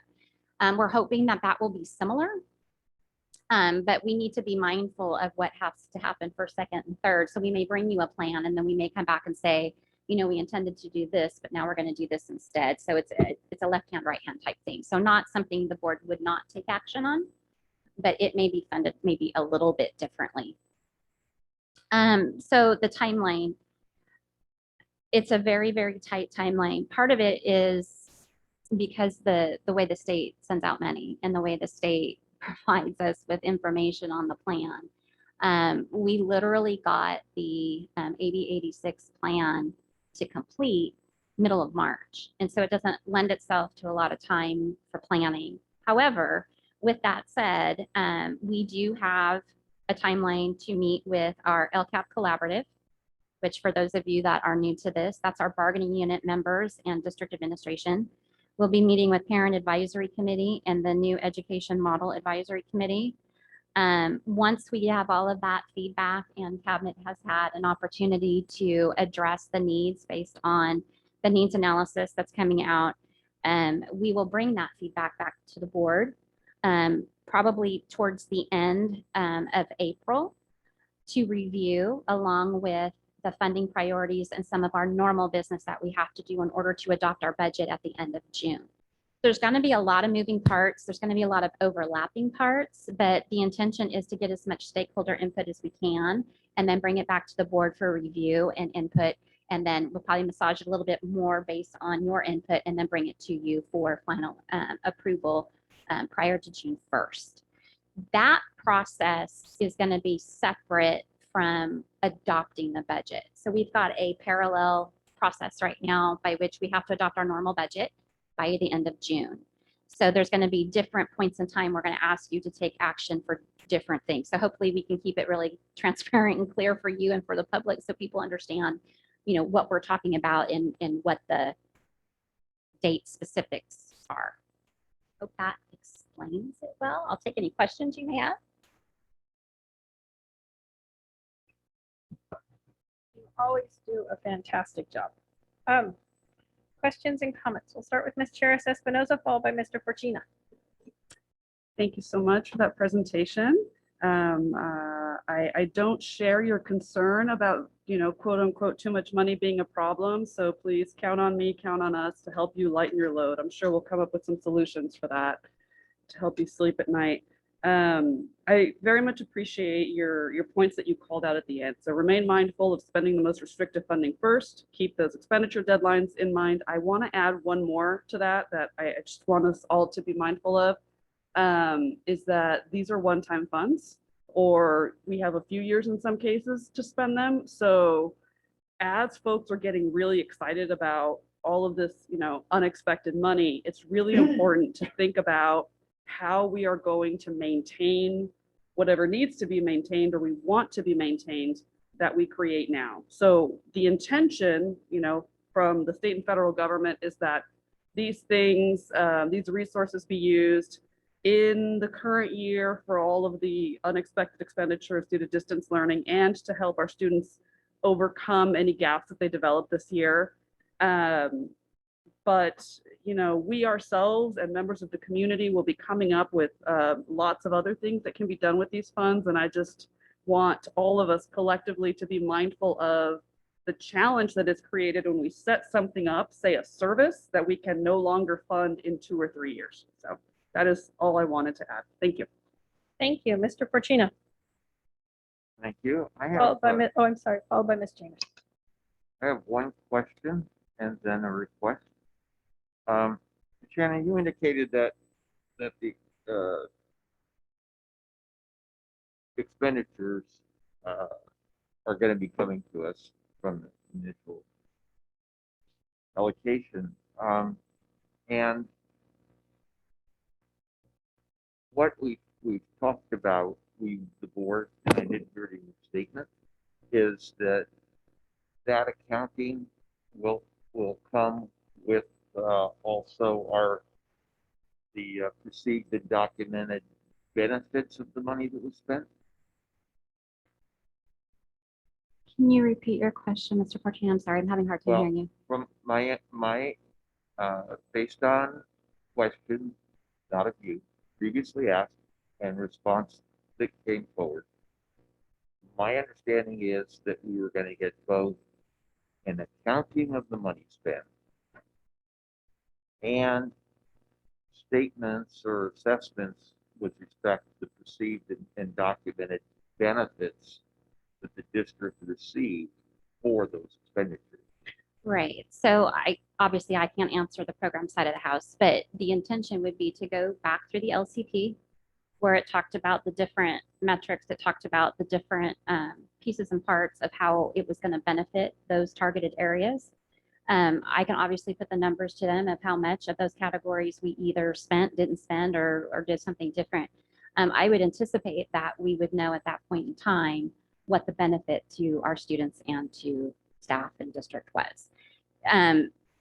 Just to remind the board, when we first closed, our big push was signage, PPE equipment, and technology.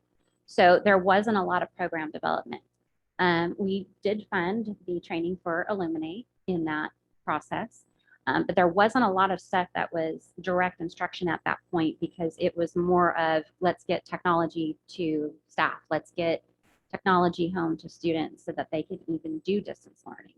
So a lot of those pieces and parts that we've spent so far were almost just a response to distance learning and what has to happen just to get us through that push from March to June of last year and then into this year. So as far as the benefit is concerned, I think we'll get there. There's just not been a lot of spending in that area for direct instruction yet.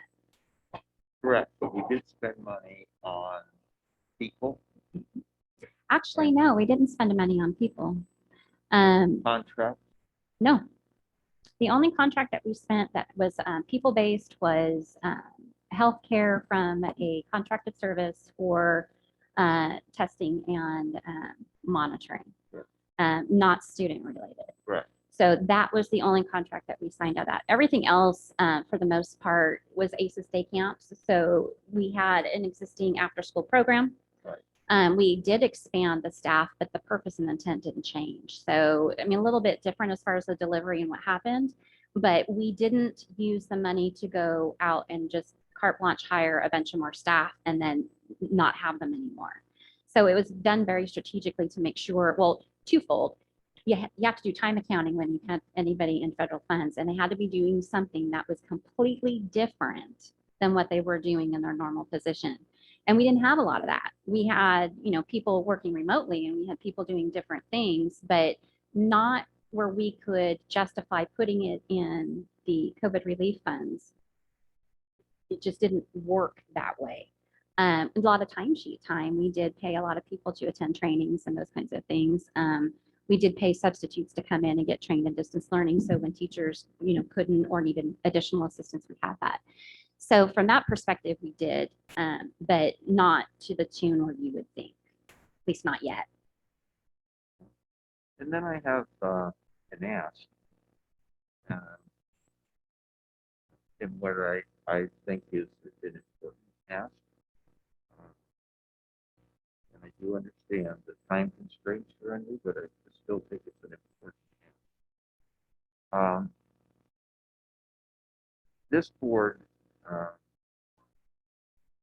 This board revised the article for the board's finance committee a number of years ago. And what's being proposed right now is really consistent with the protocols for the purpose and use of the board's finance committee. The board's finance committee has done a lot of work over the last several years in terms of getting to know each of our departments, both those here at the district office, the satellite sites, and the school programs, and has spent considerable time with our students. And therefore, for me, pursuant to Articles 2 and 4 of the board's finance committee rules, I would ask that they also give their review and their assessment and their opinions with respect to the use of the funding that we will be receiving. And that is a board member request for the use of the finance committee. Thank you, Shannon. Wonderful as always. Thank you. Ms. Jamerson. Thank you so much. I really appreciate how it's laid out to be really clear and transparent. It's very helpful because it is a lot of money and trying to figure out the different pots and the different expiration dates. And I was happy to hear about the input that you would be receiving from the different stakeholder groups and the parent groups. And again, looking at that, the needs of the students and those subgroups. And so I'm really hopeful that we'll be able to address the needs specifically of our African-American students moving forward. So thank you. Thank you, Dr. Martinez-Solir, followed by Mr. Press. No. Sorry. Yeah, Dr. Martinez-Solir will be followed by Mr. Press. Thank you for the thorough presentation. I know you always give very detailed information. I just had just a couple questions. I know on the timeline, you had dates there of when that certain of the grant money had to be used. Do we know when the clock starts ticking to utilize some of those funds? Or it's anticipated that once we receive them, that's when the clock will start ticking, that we have to utilize them by? So right now, all of the funds that we are scheduled to receive go back in time. So they're allowing us to go all the way back to March of 2020. That's weird saying that. Go all the way back to March of 2020 to expend funds. I can tell you that we are not going to open up our books for last fiscal year to try and even remotely do that. So we won't be going back that far, but there isn't a start date, if you will. It's more of an end date issue. And then I know similar to last time, and I believe you mentioned this in your presentation, how we received a detailed itemized report of different things. For example, when we closed in March, like you said, the technology, Chromebooks, the PPE. So we'll be receiving another somewhat detailed list of some of the items of where the funding was spent. Correct? Is that correct enough? Yes, that's correct. Thank you again for the very thorough report. You're welcome. Thank you, Mr. Perez, followed by Mr. Yang. Okay, thank you. Excellent report. On round 1, 2, and 3, when you refer to round 1, are you referring to the March funding? And round 2, are you referring to the December funding? I wasn't sure about that. So round 1 was released in March. Right. Round okay. 2 was released in December. Okay. And then round 3 is coming. Okay, that's the point of the presentation. Make it more clear that round 1, March 2020 funding, December 2020, round 2. Okay. Other than that, that's the suggestion I like. Oh, you also, do we have per pupil funding estimate as a result of receiving this money? Yes. So we know the total value. Yeah. It's not calculated per pupil. We could turn it into a per pupil amount, but Yeah. it's not the intention currently to distribute monies to schools. So what's been happening with our school sites, so as school sites were gearing up for in-person instruction, they had a need to buy multiples of things. So when kids were in distance learning, they were getting boxes of supplies sent home. Those were not allocations given to schools in a per pupil value. We said, each principal, tell us what you need for each of your grade levels. Secondary schools, tell us what you need to send home for students so that they can participate in distance learning.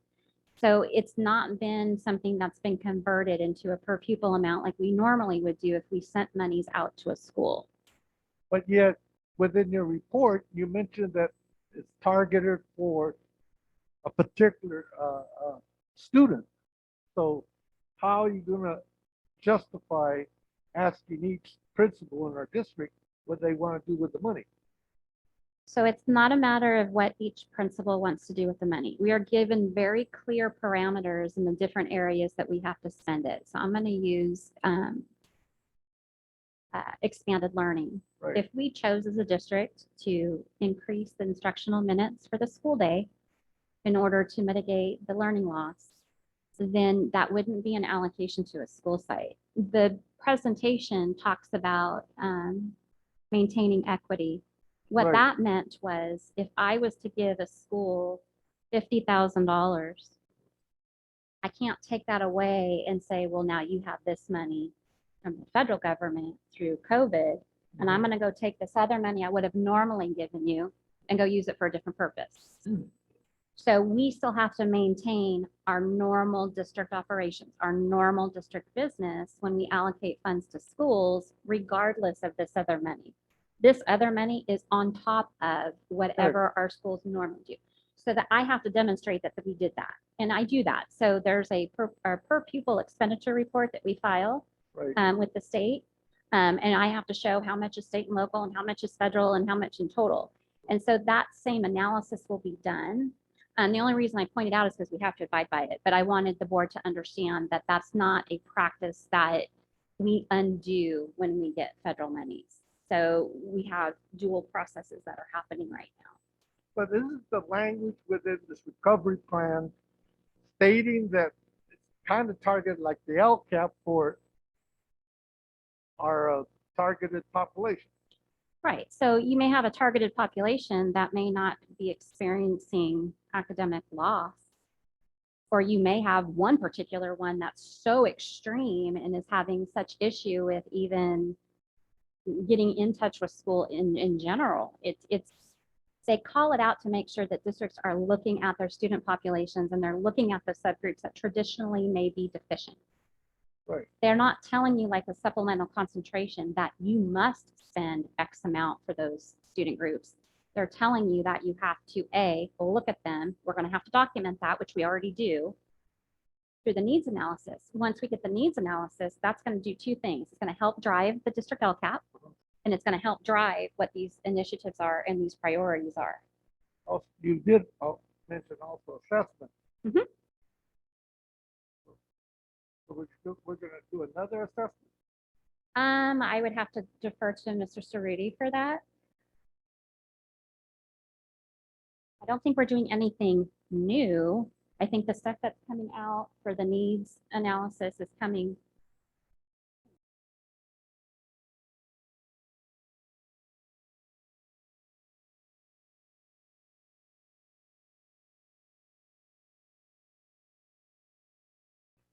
While Mr. Cerruti walks up, could I have a motion to extend our meeting by 30 minutes, please?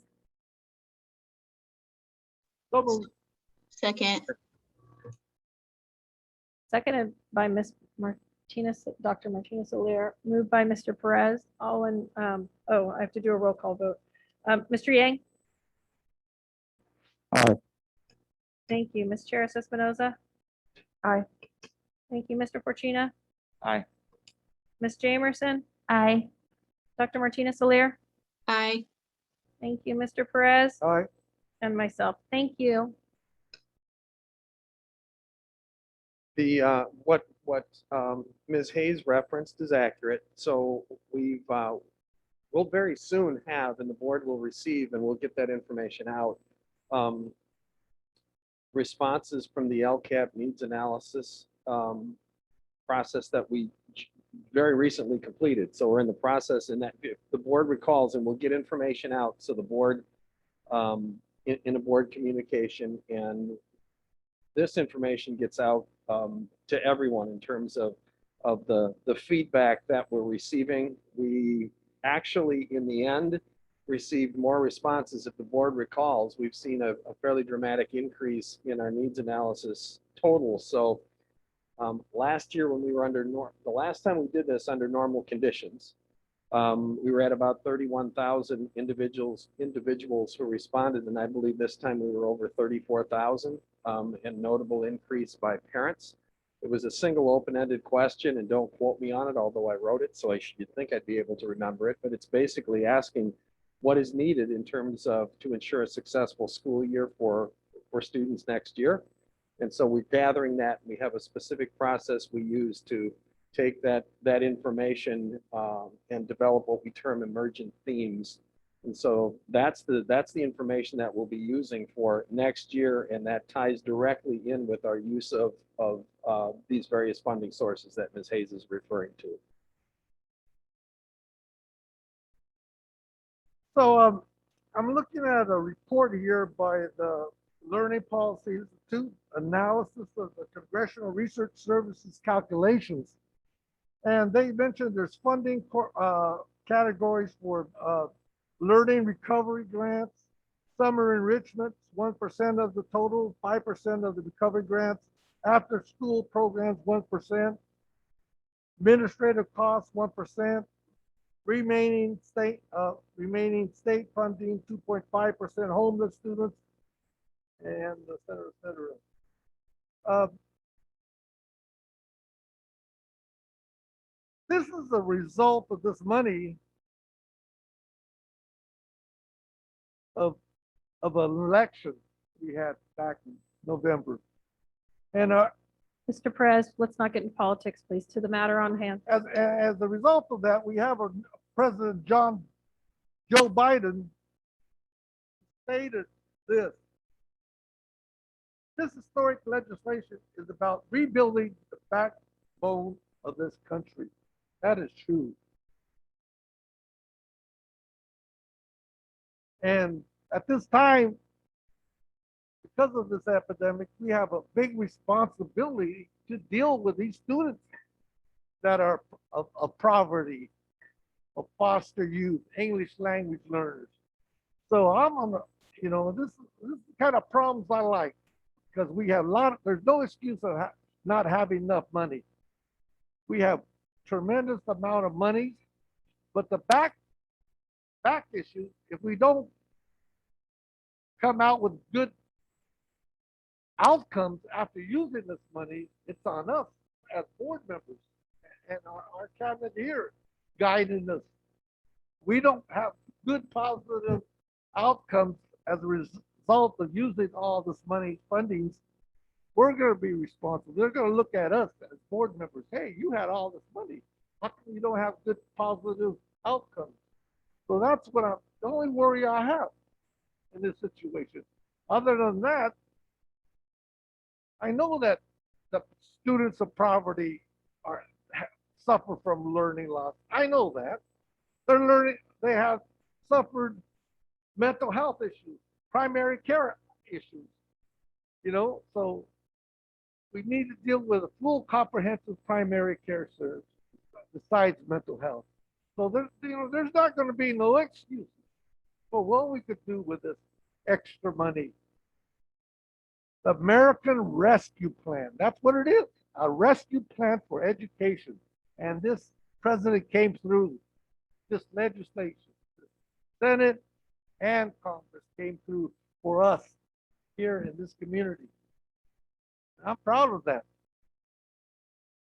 Everything is political.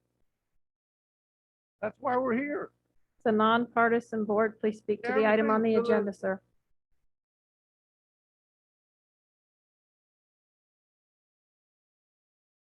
Read a statement here. School districts throughout the US, California are weighing how to use this money. Because of the epidemic and to tackle problems that existed long before and after the coronavirus. So we have issues we had before and it's compounded more today. So we're gonna have to be very conscious of that. The aid will help us get schools reopened and expand summer programs to address learning loss, to include after-school programs in every neighborhood, to help students catch up on learning. It also will offer a change to pursue programs that have long been too expensive, intensive tutoring, mental health and comprehensive primary care, like I said, services, and major curriculum upgrades. Not only curriculum upgrades, we need to start using 21st century technology. We need to explore how to use those virtual things. I've seen a demonstration on our California School Board Association conference where this gentleman used Virtual reality. yeah, virtual reality. And you can go on a field trip to Washington, D.C. Smithsonian Institute for the price of that particular virtual reality goggle. Yeah. And so, we need to develop.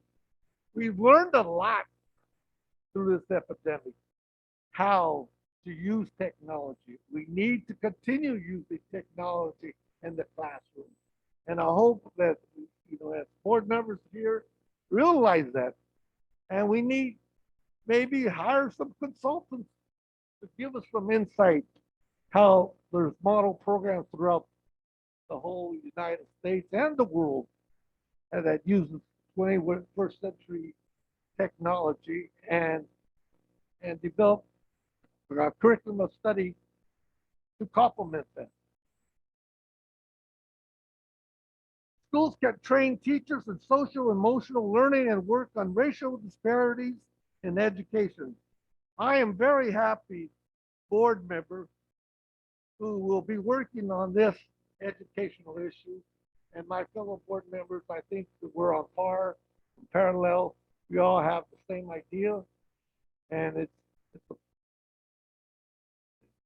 I thought we were going to have this problem in 2012, but it didn't happen. So, but today, everything is turning around, and I think we've got to be very careful, like I said, how we spend this money. And in round 3, we have 3 years to spend this, correct? We can stretch this out 3 years. Everything terms in 2022. No, I thought the round 3. Round 3 goes out to 2023, yes.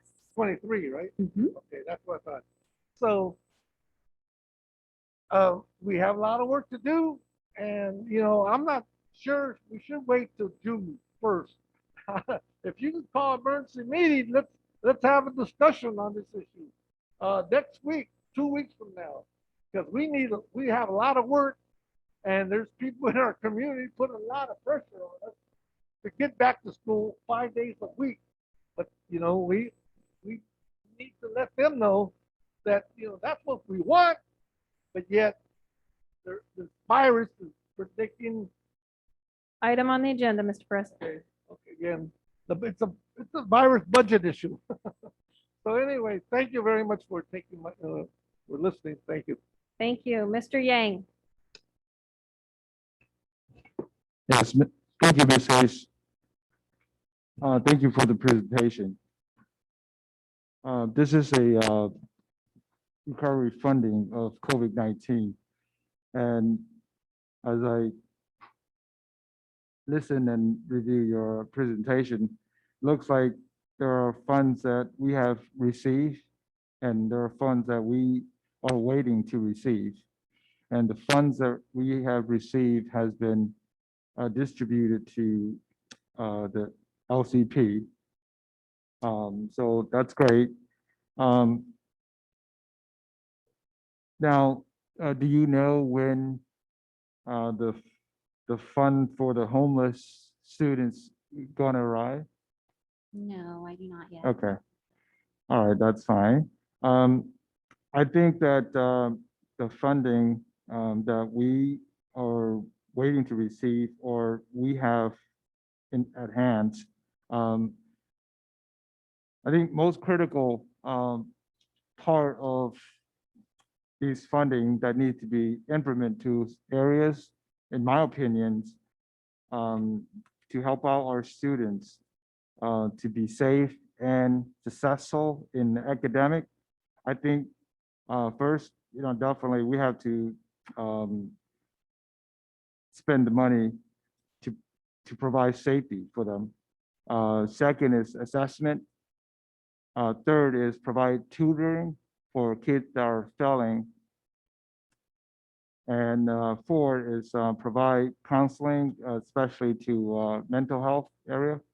I think there's a lot of depressions and that has been built among parents and students because of this pandemic, and there is so much going on. So just want to reiterate the importance of areas that we need to spend this money toward, and I'm just thankful that we are getting these funding. So thank you for your presentation.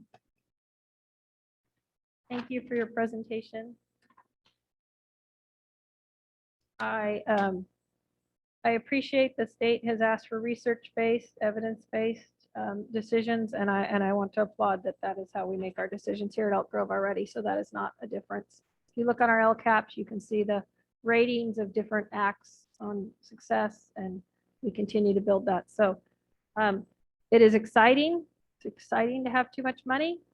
Not too much money, to have so much money. It's very exciting to see what we can do, and I look forward to seeing what staff brings forward. Thank you very much, Ms. Hayes. Thank you. Okay, we're on board member and superintendent reports. These are people who wish to submit reports on organizational committee meetings relative to and within our district and its operation. Does anybody have a report? They met as a committee? Ms. Charis Espinoza?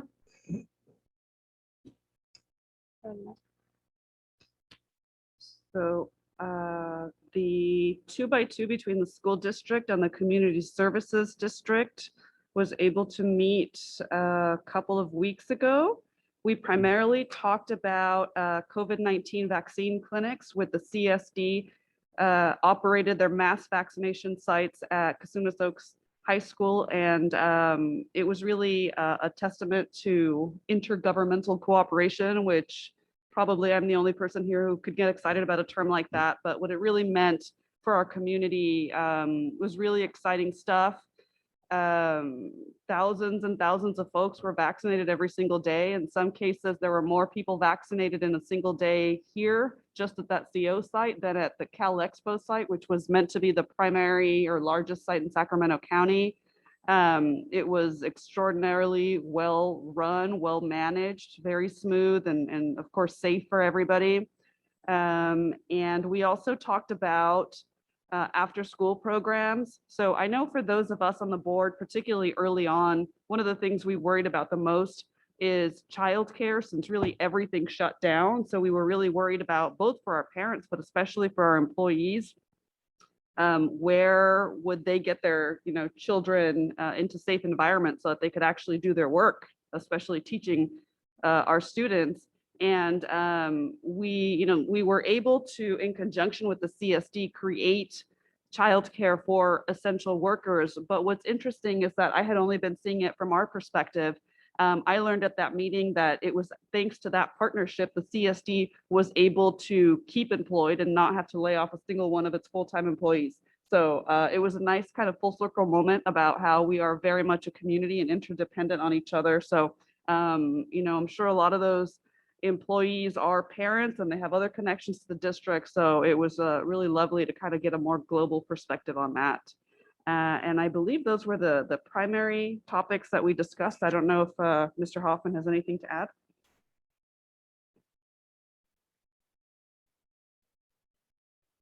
No, I think you covered it very well. It's one of the relationships that we value greatly, and they provide a great service to the district, and we're just looking to improve those relationships moving forward. But we're in a very good place, and I appreciate the relationship very much. Okay, no other.